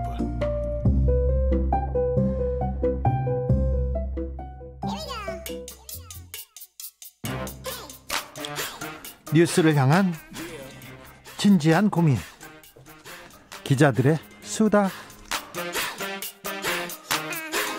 라이브 기자실을 찾은 오늘의 기자는 은지옥이요. 시사인 김은지입니다. 네, 설 잘 새셨어요? 네, 설 잘 새셨죠? 네, 설날 우리 같이 방송했잖아요. 네, 그렇죠. 설날 그리고 다음 날도. 네. 그래도 일요일 날은 안 불렀잖아요. 내가. 그럼 감사하다고 해야죠. 네, 일요일도 바쁘게 또 유튜브 진행하셨죠? 네, 저야 그렇죠. 네, 자, 첫 번째 뉴스부터 가볼까요? 네, 1995년 이후부터 25년 동안 법관 징계 43건이 있는데요. 네. 이것을 전수 분석한 결과가 나왔습니다. 그런데 잠깐만요. 95년부터 25년간 법관 징계한 건수가 43건이 다는 아닐 텐데요. 제가 아는 건도 한 40건은 있는 것 같은데. 네, 우선 세계일보 보도인데요. 그렇게 전수 분석했다 이렇게 나와 있는데. 자, 나온 법관 징계를 받은 명확한 건만 가지고 분석했습니다. 자, 어떤 결과가 나왔습니까? 네, 한마디로 물징계다 이런 비판 나올 수밖에 없는 상황입니다. 네. 예, 물의를 일으키면 징계 대신에 법복을 벗고 나가는 게 일종의 불문율처럼 되어 있었다라고 세계일보가 보도하고 있는데요. 네. 혐의는 정말 다양합니다. 시정자범 같은 것부터 중대범죄까지 있는데요. 혹시 그거 나왔습니까? 오피스텔 성매매. 네, 그렇죠. 판사님이 근무 시간 중에 오피스텔 가서 성매매를 했어요. 그거 분석해놨습니까? 네, 현장에서 적발된 바가 있는데요. 네. 그 사건은 감봉 3개월 심경 부장 판사였습니다. 심경 부장 판사님, 심경의 변화 좀 있습니까? 감봉 3개월이라고요? 구속도 안 됐습니까? 네, 물론 형사조치는 별건인데요. 별건이고요. 예, 그럼에도 불구하고 법원에서 내린 내부 징계로는 감봉 3개월밖에 되지 않습니다. 판사님들 대단하시네요. 네, 법관 징계가 정직, 감봉, 견책 이렇게 3단계로 나눠져 있는데요. 또 질문이 있습니다. 예. 지하철에서 불법 촬영했던 홍 판사님 있잖아요. 네, 그렇죠. 불법 촬영했던 그 판사님 어떻게 됐습니까? 정직 2개월 받았습니다. 정직 2개월이요? 네. 참, 우리 참 판사님들 대단하네요. 그래요, 참. 네. 그리고 배우자 폭행했던 그런 분 계셨어요. 그분 판사. 네, 재혜성 판사라고 하는데 이것은 다 관보에 이제 공개되어 있는 정보이기 네네. 때문에 성함을 말씀드릴 수가 있습니다. 네. 게다가 관내 변호사들과 골프 모임을 해서 부적절하다 이런 비판을 샀는데요. 그렇게 부적절했는데 얼마나 받았어요? 정직 2개월 징계 받았습니다. 정직하시네요. 진짜 정직 좋아하시네요. 2개월이면 2개월 끝나고는 아무것도 없는 거잖아요. 네, 보통 사표를 쓰는 경우가 많다고는 하는데요. 이제 네. 그럼에도 불구하고 적절한 징계였냐라는 질문을 할 수밖에 없죠. 네, 또 다른 분도 있어요? 네, 굉장히 많습니다. 아까 말씀드렸던 것처럼 물론 43건이 적다고 할 수 있지만 다양한 건이 있거든요. 질문 하나 할게요. 술 먹고 행패 부리다가 경찰이 왔어요. 경찰을 때린 판사님 계셨어요. 어떻게 네. 됐어요? 이건 정말 예, 가벼운 징계를 받았다고 볼 수 있는데 견책입니다. 곽영섭 판사라고요. 견책됐어요? 네, 그러니까 그 징계 중에선 가장 가벼운 것입니다. 네. 견책이란 건 조심해 이렇게. 이게 일종의 그렇죠. 네. 예, 혼냈다 이런 거죠. 그렇죠. 말로. 그러니까 예. 경찰 때렸는데 판사님들은 그렇게 합니다. 조심해 이렇게. 조심히 때려 이런 얘기입니까? 그런 이야기는 분명히 아닐 텐데요. 굉장히 가볍다 이렇게 볼 수밖에 없고요. 예. 음주운전은 꽤 많았습니다. 그중에서도 음주운전과 뺑소니를 한꺼번에 한 판사가 있는데 네. 이 판사에 대해서는 정문수 판사인데 감봉 2개월이었다고 합니다. 판사님들 진짜 판사들한테는 그렇게 또 이렇게 자애로우세요. 따뜻하네. 네. 사랑이 넘치네요. 사랑이 넘치네요. 네, 이게 세계일보가 굉장히 샅샅이 조사를 한 건데 네. 법관에 대한 징계 처분이 정말 안타깝게도 세 가지 종류밖에 없다고 해요. 네. 정직, 감봉, 견책 이렇게 한정된다고 하는데 재판의 독립을 위해서 법관들에게 특별하게 신분 보장하려고 굉장히 좀 한정적으로 공무원임에도 불구하고 징계가 있는데요. 오히려 이것들이 비법관들의 방패막이 역할을 하고 있다. 이런 지적이 나오고 있습니다. 네. 게다가 아마 기억을 하실 텐데 뇌물 혐의로 구속된 바가 있는 최민호 그리고 김수천 판사. 최민호 판사는 명동 사채왕. 사채왕한테 돈을 받았어요. 억대의 돈을 받았습니다. 네. 이 사채왕 얘기를 제가 제가 잘 아는데 사채왕한테 경찰이 다 이렇게 그 경찰이 사체왕의 비서처럼 수사를 해주고 위로 올리면 판사님이 유죄를 때렸어요. 근데 그런 사람이 정직 1년이라고요? 네, 물론 형사처벌을 받아서요. 이 사건은 징역 3년이 나오긴 했지만 법원 내에서는 가장 센 징계가 정직 1년이 전부라고 합니다. 그러다 보니까 이렇게 받았고요. 예. 또 김수천 판사 이름 아마 익숙하실 텐데 네. 정은호에게 뒷돈 받았다라는 혐의가 있었습니다. 돈을 받았던 판사죠? 네, 네이처 리퍼블릭 그 네. 사건 꽤 여러 가지로 굴러갔는데요. 이 판사도 정직 1년이 전부였습니다. 물론 징역 5년으로 형사처벌을 받긴 했습니다. 공무원이 파면이나 해임당하면 연금 못 받고 그러잖아요. 그런데 파면, 해임 이런 건 없습니까? 네, 그러니까 지금 헌법상에 탄핵 또는 금고 이상의 형이 선고돼야지만 파면할 수 있기 때문에요. 그리고 이분들은 나가서 변호사를 할 수 있느냐가 굉장히 중요한데. 예, 보니까 꽤 많은 분들이 하시더라고요. 그런데 아무튼 정직, 감봉, 견책이 거의 이렇게 끝났군요. 네, 이제 그러다 보니까 사실은 인신구속 여부를 결정할 수 있는 법관이라면 더 엄정한 잣대로 감시를 당해야 하는데 현실은 법관이 다른 공직자와 비교하면 같은 죄를 저질러도 내부에서는 훨씬 더 적게 평가받는다 이렇게 알 수 있습니다. 터무니없이 이거 관대하나요? 네, 게다가 2015년 정부가 100만 원 이상 뇌물을 받은 공무원은 무조건 파면하겠다 이렇게 법을 바꾼 바가 있는데요. 그랬는데요. 법관은 이제 계속 예외입니다. 이제 그러다 보니까 같은 해에 뒷돈 500만 원 넘게 받은 50대 경찰관이 있는데 이 사람은 파면됐는데 다른 사람들과 비교하면 굉장히 다르다고 볼 수 있죠. 다른 법관들과. 그렇죠. 판사님하고 비교해 보면 그렇잖아요. 네, 그리고 요새 음주운전에 관련된 인식이 굉장히 올라갔기 때문에 거의 살인이다 이렇게 보지 않습니까? 네. 그런데 2016년 11월 달에 장세용 인천지법 부장판사가 음주운전하다가 인적 피해도 내고 뺑소니까지 했다고 하는데요. 네. 당시의 공무원 징계력 기준으로는 최소 정직, 현재 기준으로 보자면 최소 해임해야 하는 중대 범죄인데 네. 당시 법원은 감봉 4개월로 매듭지었다고 합니다. 구속되지도 않았을 거예요. 네, 그 부분은 제가 확인을 못 해봤습니다. 아, 판사님들은 다른 나라에 사는구나. 제가 판사님들 취재할 때 보면요. 판사님들은 어떻게 생각하냐면 이 세상에 두 종류의 사람이 있는데 판사가 있고 판사 아닌 사람이 있다 이렇게 생각하더라고요. 검사 만나볼 때는 어떻게 생각하냐면 이 세상에 판검사가 있고 다른 종류의 사람이 있다고 생각하더라고요. 근데 판사님들은 다른 나라에 사는 것 같아요. 다른 세상에. 실제로 다른 이제 공무원과는 다른 적용을 받고 있기 때문에 네. 예, 굉장히 좀 저도 이번 기사를 정리하면서 꽤 놀랐습니다. 그런데 다른 나라는요. 판사들이 잘못하잖아요. 더 크게 처벌돼요. 네, 징계를 한다라는 거죠. 일본만 봐도 탄핵된 판사들이 많아요. 네, 그렇습니다. 당장 사례를 들어보자면 2013년 4월 달에 지하철에서 불법 촬영하다가 탄핵된 판사가 있는데요.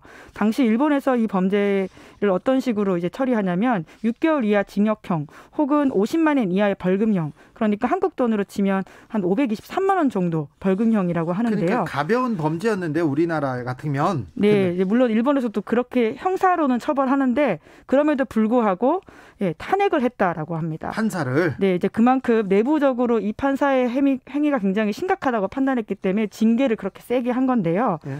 사법 신뢰라는 가장 핵심 가치를 지금 저버려서 탄핵이 진행되고 있는 현재 한국 사회에 굉장히 주는 메시지가 크다라는 생각이 듭니다. 그렇습니다.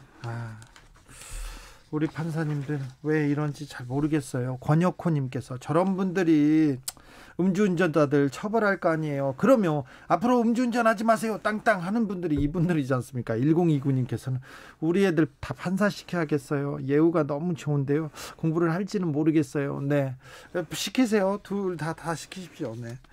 다음으로 만나볼 뉴스는 어떤 뉴스인가요? 네, 세월호 참사 당시 부실구조 혐의로 재판에 넘겨진 김석균 전 해양경찰청장 등이 무죄를 선고받았습니다. 무죄를 선고받은 이유가 뭡니까? 이유가?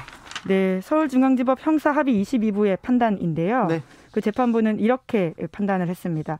먼저 혐의부터 봐야 될 텐데 업무상 과실치사상이었습니다. 자, 일을 잘못해가지고 판단을 잘못해서 사람이 죽었다. 혹은 사람이 다치겠다. 다쳤다. 이런 의미입니다. 예. 그 일이 세월호 당시 참사 때 이제 구조를 제대로 못했다라고 하는 거였는데요. 네. 재판부는 이렇게 판단했습니다. 사고 초기 세월호와 교신을 했던 진도 해상교통관제센터가 있는데 여기 통신 내용을 보면 지휘부가 제대로 현장 상황을 파악하기 어렵기 때문에 제대로 일을 못했다고 보기 어렵다 이렇게 판단을 한 건데요. 네. 게다가 또 가장 먼저 승객들을 퇴선시켜야 했던 선장과 선원들의 책임을 더 강하게 물었습니다. 네. 그 사람들이 먼저 탈출했기 때문에 했고 또 세월호가 선체 노후와 과적 등으로 예상보다 빨리 침몰해서 이런 지휘부들이 적절한 판단하기 힘들었다 이렇게 보고 있습니다. 예. 네, 이제 그러니까 김 전 청장 쪽의 이야기를 상당 부분 받아줬다라고 볼 수 있는데 네. 최후 진술 때 이렇게 이야기했다고 해요. 그러니까 복귀해 보면 아쉽고 미흡한 점은 있지만 윤리적, 도의적 책임과 법적 책임을 분리해달라 이렇게 이야기를 한 건데요. 그런 부분들을 최대한 판단했다고 보입니다. 이 말을 그대로 거의 주장을 받아들여가지고 재판부에서 무죄를 선고했습니다. 함께 기소된 다른 사람들은 어떻게 됐습니까? 네, 유죄가 난 사람들이 있긴 한데요. 김문홍 전 목포해양경찰서장 그리고 이아무개 총경입니다. 이 두 사람은 사고 직후 1, 2, 3정 태선 방송 실시를 지시한 사실이 없음에도 불구하고 직원들에게 그같이 지시를 했다. 이런 허위 조치 내역을 만들게 했고요. 게다가 이것을 목포해양경찰서에 전달하게 했습니다. 그러니까 초동 조치가 미흡했다는 점을 숨기기 위해서 내용을 조작한 거죠. 그렇죠. 예, 그래서 이 두 사람에 대해서는 집행유예가 나왔는데요. 집행유예. 네, 김 전 서장은 징역 1년 6개월에 집행유예 3년, 이 전 총경은 징역 6월에 집행유예 2년이 선고되었습니다. 그래서 오늘 재판에 세월호 유가족들이 꽤 참석을 했다고 하는데요.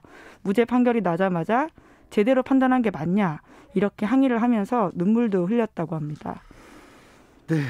네, 다들 기억하시겠지만 세월호는 2014년에 세월호를 타고 수학여행 가던 단원고 학생들을 비롯해서 승객 300명이 넘게 숨졌고 네. 140명이 넘게 다친 굉장히 비극적인 사건이었습니다. 그때 세월호에 타고 있던 아이들을 왜 퇴선시키지도 않고 구조하지 않았을까요? 그리고 그때 해군과 많은 상선이 와 있었는데 옆에 있었는데 구조할 수 있었는데 왜 해군과 다른 배들 구조하지 못하도록 해경은 다 물러나라고만 했을까요? 그리고 왜 며칠을 보내면서 아이들을 구하러 들어가지도 않았을까요? 그때 세월호가 가라앉고 거기에 산소를 주입해서 아이들을 다이빙벨에 끌어올린다 그런 말이 다 거짓이라는 게 다 드러났잖아요. 그때 결과적으로 희망 고문했다고밖에 볼 수 없는 상황이었던 거고요. 그리고요 목포 해경은 왜 세월호 선장을 집으로 데려가서 재웠을까요? 그때 국정원 직원은 왜 갔을까고요? 그리고 그때 CCTV만 왜 사라졌을까요? 그런 내용은 하나도 드러나지가 않았어요. 네, 그래서 결과적으로 이 사건으로 처벌받은 공무원은 1, 2, 3정장 1명입니다. 네. 그러게요. 그런 공무원은 1명입니다. 세월호 사건으로 처벌받은 공무원요. 네. 마지막으로 만나볼 뉴스는요? 네, 트럼프 탄핵안이 또 부결됐습니다. 이번이 두 번째입니다. 네, 첫 번째는 2019년에 있었는데요. 네. 우크라이나의 조 바이든 부자의 비리 수사를 압박했다. 우크라이나 스캔들? 네, 그렇죠. 그것 때문에 그해 12월 하원에서 탄핵 소추안이 통과가 됐는데 그때는 상원에서 부결됐는데 이번엔 좀 상황이 달랐어요. 국회의사당 반이 부추겼다고 이거 내란 선동 혐의라고 막 컸잖아요. 네, 그렇죠. 근데 미국의 탄핵 절차는 한국과 좀 다른데요. 한국은 국회 투표 거쳐서 헌법재판소가 최종 판단한다면 그렇죠. 미국은 하원 표결을 거쳐서 상원이 최종 판단합니다. 네. 이번에도 하원은 넘어갔는데요. 통과했어요. 상원의 벽을 넘지 못했습니다. 상원에서 표결이 지금 안 된 거죠. 표가 부족한 거였죠. 네, 원래 지금 이제 50대 50이거든요. 네. 민주당, 공화당. 네. 그래서 상당 부분 반란표들을 끌어왔어야 됐는데 7표밖에 안 나왔습니다. 그래서 유죄 57표, 무죄 43표 이렇게 받아서요. 예, 통과에 필요한 67표는 미치지 못했다고 합니다. 그럼 트럼프 대통령 이제 어떻게 돼요? 네, 그래서 이제 부결되자마자 트럼프 전 대통령스러운 발언을 했는데요. 네. 미국 역사상 최대 마녀 사냥 당했다 이런 취지의 주장을 했고요. 마녀는 아니잖아요, 트럼프 대통령이. 네, 늘 이제 그런 식의 주장을 하니까요. 네, 네. 다만 검찰 수사 그리고 각종 소송이 진행 중이기 때문에 아직 트럼프 전 대통령 입장에서는 안심하긴 이릅니다. 뉴욕주 검찰에서 트럼프 일가에 대한 대대적인 탈세와 사기를 수사하고 있어요. 그래서 트럼프 전 대통령은 플로리다로 좀 가 있고요. 네, 그래서 또 변호인단이 이번 결과가 나오자마자 디즈니랜드 가겠다 뭐 이런 이야기를 했다고 하더라고요. 플로리다 쪽에 그런 게 있다 보니까. 트럼프 대통령 정치의 뜻이 있습니까? 재출마한다는 게 얘기가 계속 나와서요. 네, 이게 모든 게 열려 있다고 지금으로선 보면 될 것 같아요. 왜냐하면 여전히 트럼프 전 대통령 인기가 좋습니다. 그렇기 때문에 신당 창당한다. 신당 창당 얘기 계속 나오고요. 네, 재도전한다. 이런 이야기들이 많이 나오고 있는데요. 실제로 내부 여론조사를 보면 공화당 유권자만 놓고 봤을 때 64%가 트럼프가 신당 만들면 지지하겠다. 이렇게 밝혔다고 합니다. 인기는 시끌 줄 모릅니다. 트럼프의 인기는. 네, 이제 그러다 보니까 민주당에서는 트럼프 전 대통령의 재출마를 막기 위해서 다음 카드도 고심하고 있다고 하는데요. 굳이 여기까지 가야 되나요? 네, 근데 트럼프는 항상 우리 상상 이상을 보여줬기 때문에 민주당 입장에서는 안심할 수 없는 처지로 보입니다. 네, 알겠습니다. 기자들의 수다, 지금까지 시사인 김은지 기자 함께했습니다. 감사합니다. 네, 감사합니다. 1928님께서 2014년 일인데요. 아직도 제대로 드러나지 않은 이유는 무엇입니까? 정말 궁금한 일인입니다. 얘기합니다. 그러니까요. 사고의 원인조차 왜 구조하지 않았는지조차도 지금 밝히지 못하고 있어요. 중요한 자료를 하나도 아직 못 보고 있거든요. 전하영님께서 자주 운전 중에 청취하는 부산 남자입니다. 감사합니다. 근데 중요한 내용 나올 때마다 터널에 들어가는데 놓쳐요. 왜 부산 터널들은 라디오가 안 잡힐까요? 터널만 들어가면 과속 충동을 느끼네요. 안 됩니다. 안전운행하셔야 됩니다. 터널 끝나고 중요한 내용이 나오니까 걱정하지 마세요. 터널 들어갈 때는 저희가 조금 좀 부드러운 내용 그리고 따뜻한 내용을 하고 있다가 선생님이 터널 나가면 중요한 얘기 할 테니까 걱정 마시고 안전운전 하십시오. 교통정보센터 다녀올게요. 이승미 씨. 네, 이 시각 교통 상황입니다. 서울시내 내부순환도로 성산 방향으로 사고 여파로 많이 밀리고 있습니다. 연희램프 부근 사고는 처리 작업 끝났는데요.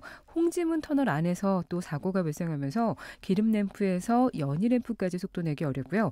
동부간선도로 의정부 방향은 성수분기점에서 상계교까지 막힙니다. 서부간선도로 금천구에서 성산대교 쪽 전 구간이 밀리고 있고 안양 방향은 신정교에서 금천교까지 정체고요.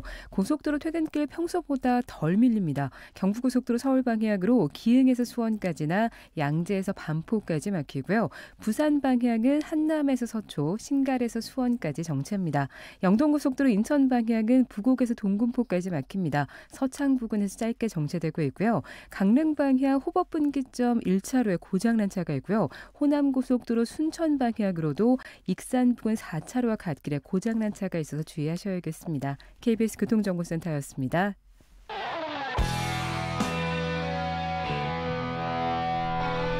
스치기만 해도 똑똑해진다. 드라이브 스루 시사 주진우 라이브.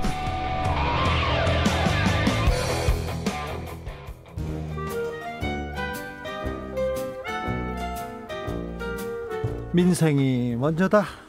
함께 잘 먹고 잘 사는 법 찾아보겠습니다. 민생과 통하였느냐. 생생민생통. 안전하서나 민생생각. 안진걸 민생경제연구소장 어서 오세요. 네, 안녕하십니까. 네, 새해 복 많이 받으시고요. 예, 우리 주진우 라디오 라이브 청취율이 계속 올라가고 있다는 소문이 들려옵니다. 네. 참 좋은 일입니다. 그러게요. 예, 우리 애청자 여러분들도 새해 복 많이 받으시고요. 알겠습니다. 예. 네.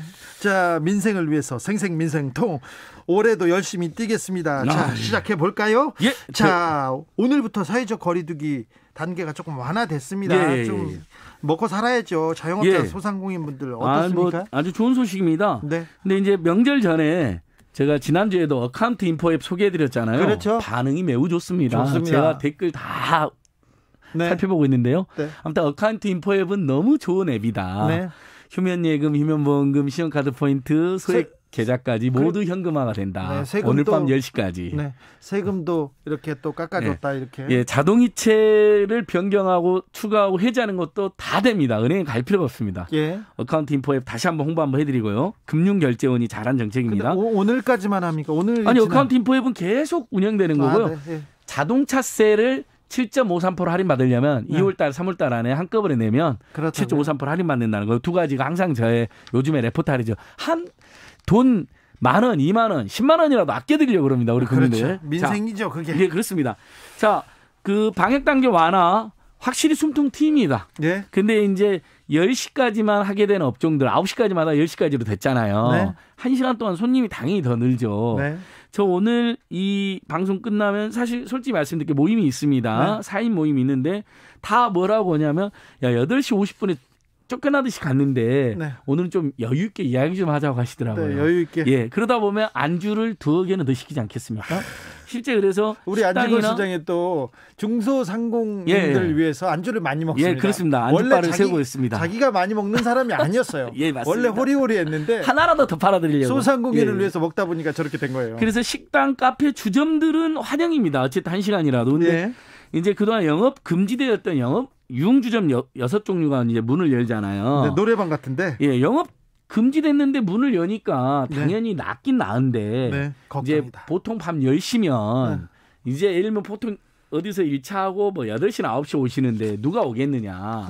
10시 제한은 너무 여전히 가혹하다라는 지적을 하십니다만 그러나 제가 이제 주류 산업 하시는 사장님한테 물어보면요. 지난 10월, 1월, 2월 달은 아예 유흥주점 6종이 문을 닫았기 때문에 양주라든지 이런 술이 하나도 판매가 안 됐대요. 너무 힘들었대요. 그러니까 단순히 자영업자만 힘든 게 아니라 중소기업에서 다 여파를 끼쳤다는 거예요. 관련한. 그렇죠. 근데 그분들이 전부 다 기대를 하고 있어요. 그래도 문을 열고 10시까지 장사를 하니까 우리가 초저녁부터 와서 드신 분도 있지 않겠느냐 하면서. 이 거리두기 단계를 조금 더 잘 지키고 거리두기 잘하고 마스크 잘 쓰고 그러면 또 시간 늘어나겠죠. 그럼요. 이번 주에 300명대에서 200명대로만 내려가면 영업시간이 또 완화되는 거거든요. 이걸 조금만 제가 더 노력하면요. 그래서 5인 미만 규정은 잘 유지한 것 같아요. 5인 미만. 왜냐하면 1시간 동안 4명이 앉아있다가 1시간 더 먹는 날에서 누가 새로 오는 건 아니까 걸릴 일은 없잖아요. 다만 이제 사람이 막 모이면 그게 걸리는 거니까. 그래서 비교적 적절한 시점에서 숨통이 튀었고 방역에도 큰 악영향은 없지 않을까 저희는 감히 이렇게 기대를 해봅니다. 2월만 잘 견디면요. 문재인 대통령이 3월부터는 자율 책임으로 방역을 전환하겠다. 그러니까 만약에 지금 이 300명 수준, 200명 수준 이렇게 내려가잖아요. 그러면 방역 단계는 국민들도 너무 힘들거든요. 지금 완화될 수밖에 없습니다. 그렇죠. 그리고 이제 4차 재난지원금에 관련해서 이제 이렇게 되는 거거든요. 어제 오늘 정부 여당의 논의를 종합해 보니까요. 그렇게요. 갑자기가 아니라 결국은 선별 지급으로 가닥이 잡혔어요. 예, 이 부분은 저는 굉장히 이제 실망스럽습니다. 솔직히 왜냐하면 중소상공인들이나 자영업자들은 장사를 못했기 때문에 손실 보상을 그러니까 일종의 선별 지원의 요구했죠. 종류인 영업 손실 보상이나 아니면 획기적인 손실 보상이나 획기적인 지원을 해주는 게 맞습니다. 그것과 1년이 넘도록 엄청나게 고생을 하고 마스크 비용을 안 써도 되는데 비용을 지출하고 그다음에 그렇게 해서 국민들 응원하고 그분들이 4인 가족 기준으로 100만 원, 120만 원을 받아가지고 일정 기간 안에 지역에서 다 돈을 쓰게 만드는 이 전국민 재난지원금은 충돌하는 게 아니거든요. 병행할 수 있거든요. 이렇게 저희들이 간절히 호소드렸는데 일단은 기획재정부에서 계속 2개를 병행할 수가 없다라고 우기다 보니까 일단 그러면 선별 지원을 먼저 해주자. 3월달 안에 이렇게 가닥이 잡힌 겁니다. 그러면 전국민 재난지원을 기다렸던 국민들 입장은 희망 고문이 되는데 제가 확인해보고 오니까 다행히 그게 폐기된 건 아니고 방역 단계가 더 완화되면 그때 지금은 저희들은 동시에 해도 된다 그랬는데 순차적으로 하겠다는 것으로 지금 확인이 되었습니다. 그러니까 안 하겠다는 건 아닙니다. 우리 애청자 여러분들께서도 이 부분은 입장이 좀 다릅니다. 선별 지원, 보편 지원 물어보면 어떤 여론조사는 보편 지원이 압도적으로 지지가 많고요. 어떤 여론조사는 또 선별 지원이 지지가 많이 나옵니다. 그러니까 그만큼 국민들 여론도 양분되어 있는 건데요. 근데 선별 지원도 해주고 보편 지원도 해주자. 여기에 대해서도 또 설득력이 있다고 생각하는 분들 꽤 많이 있거든요. 근데 저희는 민생 경제를 살리는 입장에서는 3월 달에 자영업자들이 12월, 1월, 2월에 장사를 망친 거에 대해서 선별 지원을 두텁게 받는다 하더라도요. 그분들은 그걸 받아서 또 임대를 내는데 그칠 가능성이 높습니다. 결국 손님들이 오셔야 되잖아요. 그러려면 전국민 재난지원금은 2가지 의미에서 불가피하다. 그동안 국민들이 1년 2개월 동안 고생한 거에 대한 보답. 그리고 내수경제를 획기적으로 살릴 수 있는 방안으로 반드시 전국민 재난지원금은 2번째로 지급될 수밖에 없다. 이렇게 보고 있습니다. 자, 대학가 신학기인데요. 대학가 이슈들도 몇 가지 알려주세요. 아주 많습니다. 오늘 대학가 이슈는 그래도 어둡지가 않습니다. 일단은 등록금 대부분의 대학이 지금까지 확인된 대부분의 대학이 등록금을 동결하거나 인하한다. 99%가. 네, 근데 인하해야죠. 인하해. 예. 근데 이제 그래서 제가 추억 속의 피켓을 하나 갖고 왔습니다. 근데 벌써 1년이 지났는데 네. 1년 전에 1학기 때 우리 대학생들 학부모들이 코로나 재난이기 대학생 등록금 반환에 정부와 국회와 대학은 책임있게 나서라. 네. 이 캠페인 했는데 지난 1학기, 2학기 작년에 보니까 다 10만 원에서 20만 원만 돌려준 겁니다. 네. 그건 등록금 반환이라 할 수가 없잖아요. 그렇죠. 1년에 1,000만 원 안팎의 등록금을 내고 2,000만 원 안팎의 교육비가 들어가는데 솔직히 작년 1년 동안 수업이 양같이 온라인으로 비대면 했잖아요. 예, 문제가 많았거든요. 네. 저도 대학에서 강의를 하니까 학생들이 너무나 미안한 마음에 저는 막 할인 쿠폰 같은 거 막 보내드리고 그랬는데 식사 쿠폰 같은 거. 네. 근데 이번에 다행히 인상은 없지만 네. 인하가 거의 없고 그냥 동결입니다. 대부분이. 아니 예. 인하는 없어요? 예, 인하하는 대학이 몇 개 있는데 그것도 비율이 미미합니다. 인하대에서도 인하 안 합니까? 예, 아재 개그. 예. 그렇죠. 등록금 인하의 상징이 인하대학이 인하를 해야 되는데. 자, 그 소장님. 예. 인상한 대학 한 곳이 있다는데 어디예요? 이제 거기는 종교대학인데요. 네. 4년제 살 때 칼빈대라는 곳인데 이게 이제 어떻게 된 거냐면 이제 뭐 그 대학을 제가 무조건 비판할 수는 없고요. 네. 입학금을 저희들이 투쟁해서 폐지를 시켰거든요. 네. 그래서 지금 국공립 때는 이미 폐지가 됐고 사립 때는 매년 25%씩 감소시켜서 내년에 없어져요. 네. 그러니까 올해 입학금 수입이 마지막으로 받았지만은 최소 금액만 받았겠죠. 내년도부터 없어지니까. 네. 그러니까 등록금 수입 너무 적다고 해서 일부 올렸습니다. 자, 1.2% 올린 겁니다. 이제 칼빈대라는 대학이요. 자, 거의 대부분 동결했다. 그래서 저는 네. 등록금 오르지 않아서 그건 기쁘지만 학생 학부모들 입장에서는 오히려 이렇게 코로나19로 수업의 양가질이 줄어들고 학교 시설도 이용하지 못하고 있는데 네. 한 최소 30% 정도는 인하하는 게 맞다고 생각합니다. 그렇죠. 근데 동결이 그쳤다는 것이고요. 다만 기쁜 소식이 그럼 등록금을 내야 되잖아요. 동결된 금액을. 네. 근데 요즘은 이제 학자금을 대출이 굉장히 활성화됐는데 왜냐하면 졸업해서 학자금 대출을 갚는 거로 바뀌었습니다. 그리고 취업을 해야 이자를 내는 거로 바뀌었거든요. 그래요? 이 학자금 대출 이자율이 조금 낮네. 예, 1.85%에서 문재인 정부에서 더 떨어져서요.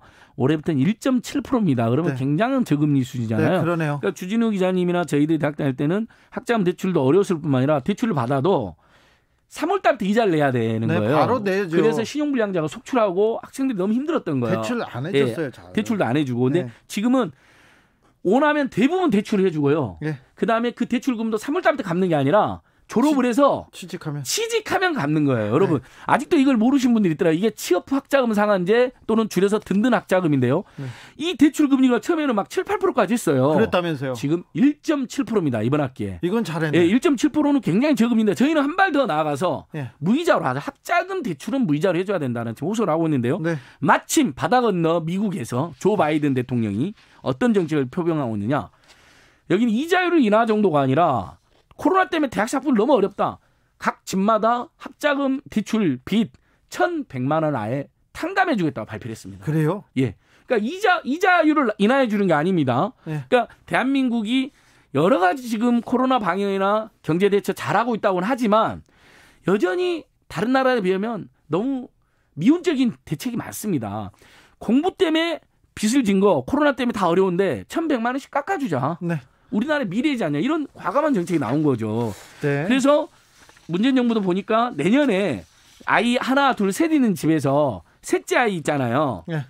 등록금 면제 정책이 이제 발표가 됐어요. 아, 발표했어요? 예, 이제 우리나라 대학에서도 무상교육 조금씩 늘어나는 거예요. 자, 그러니까 아이가 셋 이상인 집 있잖아요. 다자녀 셋째나 넷째. 가구에서 첫째, 둘째는 내고 셋째부터는 예. 등록금 안 냅니까? 셋째가 들어왔다. 그러면 무상교육이에요. 그래요? 셋째나 넷째는. 근데 첫째, 둘째도 국가장학금으로 최대 480만 원에서 520만 원을 받고요. 네. 그러니까 굉장히 예전에 비하면 네. 많이 좋아졌죠. 많이 났네요. 예, 올해는 또 초중고등학교 전면 무상교육이 실현됐잖아요. 네. 그러니까 고등학교 때까지 무상교육. 네.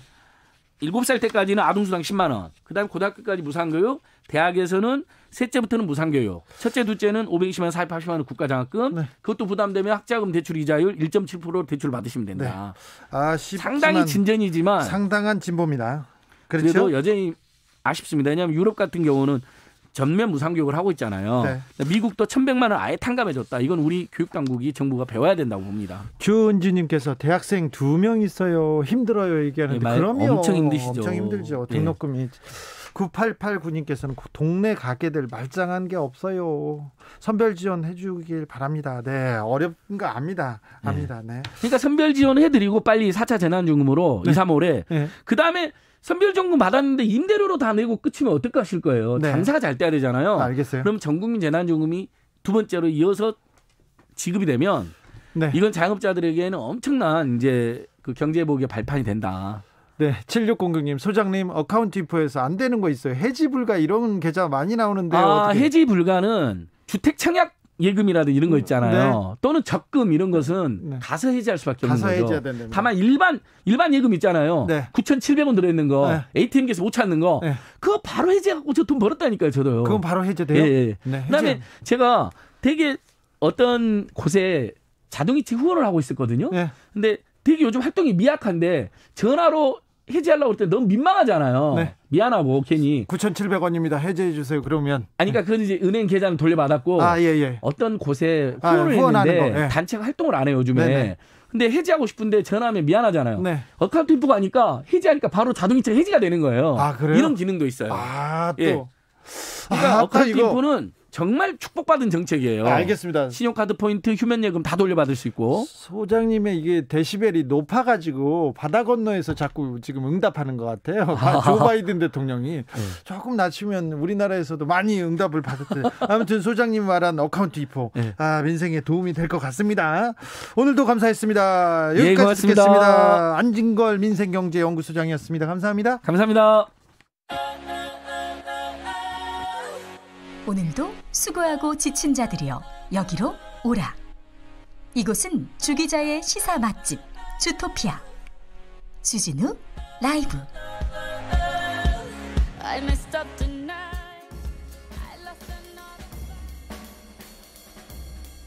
느낌 가는 대로 그냥 고른 뉴스 여의도 주필. 지진 뒤 조선인이 후쿠시마 우물에 독을 유언비어. 한겨레 기사입니다. 조선인이 후쿠시마 우물에 독을 넣는 것을 봤다. 일본 후쿠시마현 앞바다에서 규모 7.3의 강진이 발생했습니다. 그러자 SNS에 이런 황당한 유언비어가 퍼졌다고 합니다. 생각해보세요.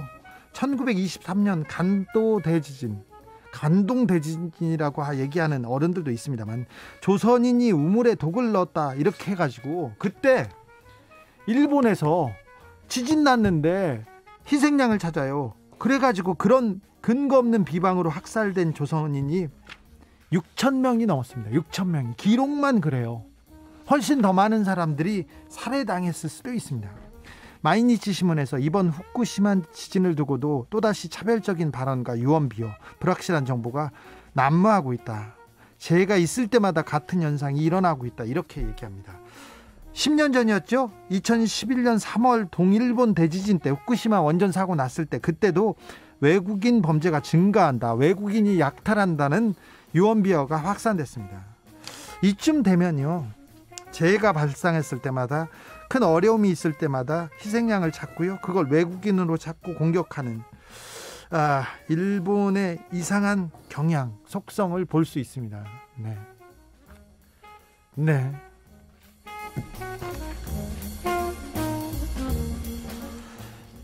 빌 게이츠의 딸 천재 아빠는 이식 못하네. 음모론의 일침. YTN 기사인데요. 빌 게이츠 전 세계 가장 부자로 몇 년 동안 1위에 올랐었죠. 그분이 은퇴를 하시고 백신 그리고 전염병을 막자 이런 운동을 하고 계세요. 많은 돈을 내고 있고요. 그런데 코로나가 창궐하자 그 빌 게이츠에 관한 음모론이 계속 떠돌고 있습니다. 그래서 딸이 백신을 맞았어요. 백신을 맞고 슬프게도 이 백신은 천재 아버지인 내 뇌에 이식하지 못한다 이렇게 얘기했습니다. 왜 그러냐면은 백신을 맞으면 mRNA에다가 칩을 심어가지고 사람을 조종한다 이런 음모론이 퍼지고 있거든요. 그래서 참 이 음모론에 대해서 일침을 던진 겁니다. 위치 추적하거나 아니면 심리를 통제하는 마이크로칩을 백신에다 넣어서 퍼뜨리려는 빌 게이츠의 생각이라고요. 빌 게이츠가 세계적인 전염병 유행을 예견하고 많은 기부를 했는데 이런 식으로 이렇게 공격을 당하고 있습니다. 시절이 하수산할수록 이렇게 큰 난리가 있을 때마다 음모론이 횡행했습니다. 근데 이런 얘기 듣고 이렇게 함부로 행동하시면 안 돼요. 함부로 말 전하시면 안 됩니다. 트럼프 대통령을 위해서 국회의사당을 침입했던 사람들 있지 않습니까? 그 사람들 유튜브 보고 그냥 가서 얘기했는데 나중에 보니까 진실도 아니고요. 누가 구해주지도 않습니다. 안타까운 일이 계속 벌어지고 있어요. 일본도 그렇고요. 미국도 그렇고 우리도 그렇습니다.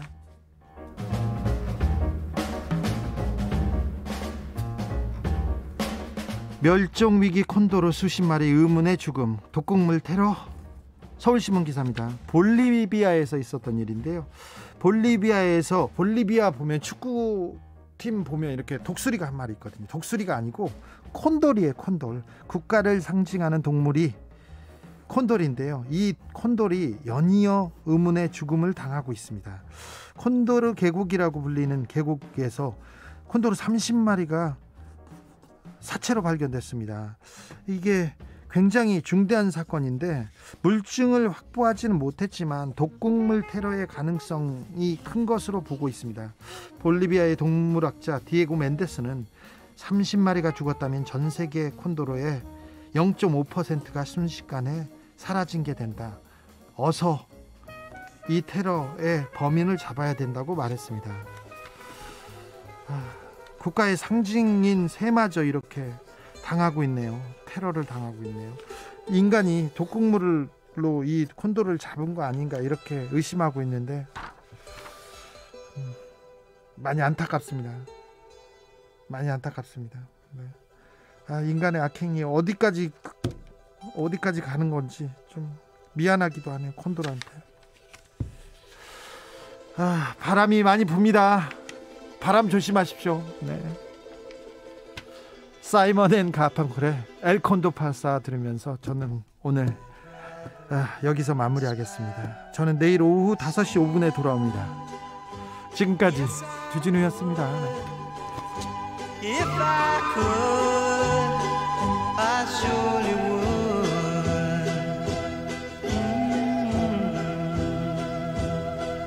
I'd rather be a hammer than a nail. Yes, I would. If I only could, I surely would.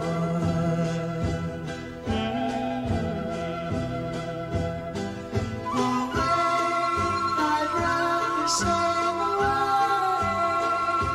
like a swan that's here and gone. 지구를 위한 새로 고침 습관을 바꾸는 라디오. 안녕하세요. 이금입니다.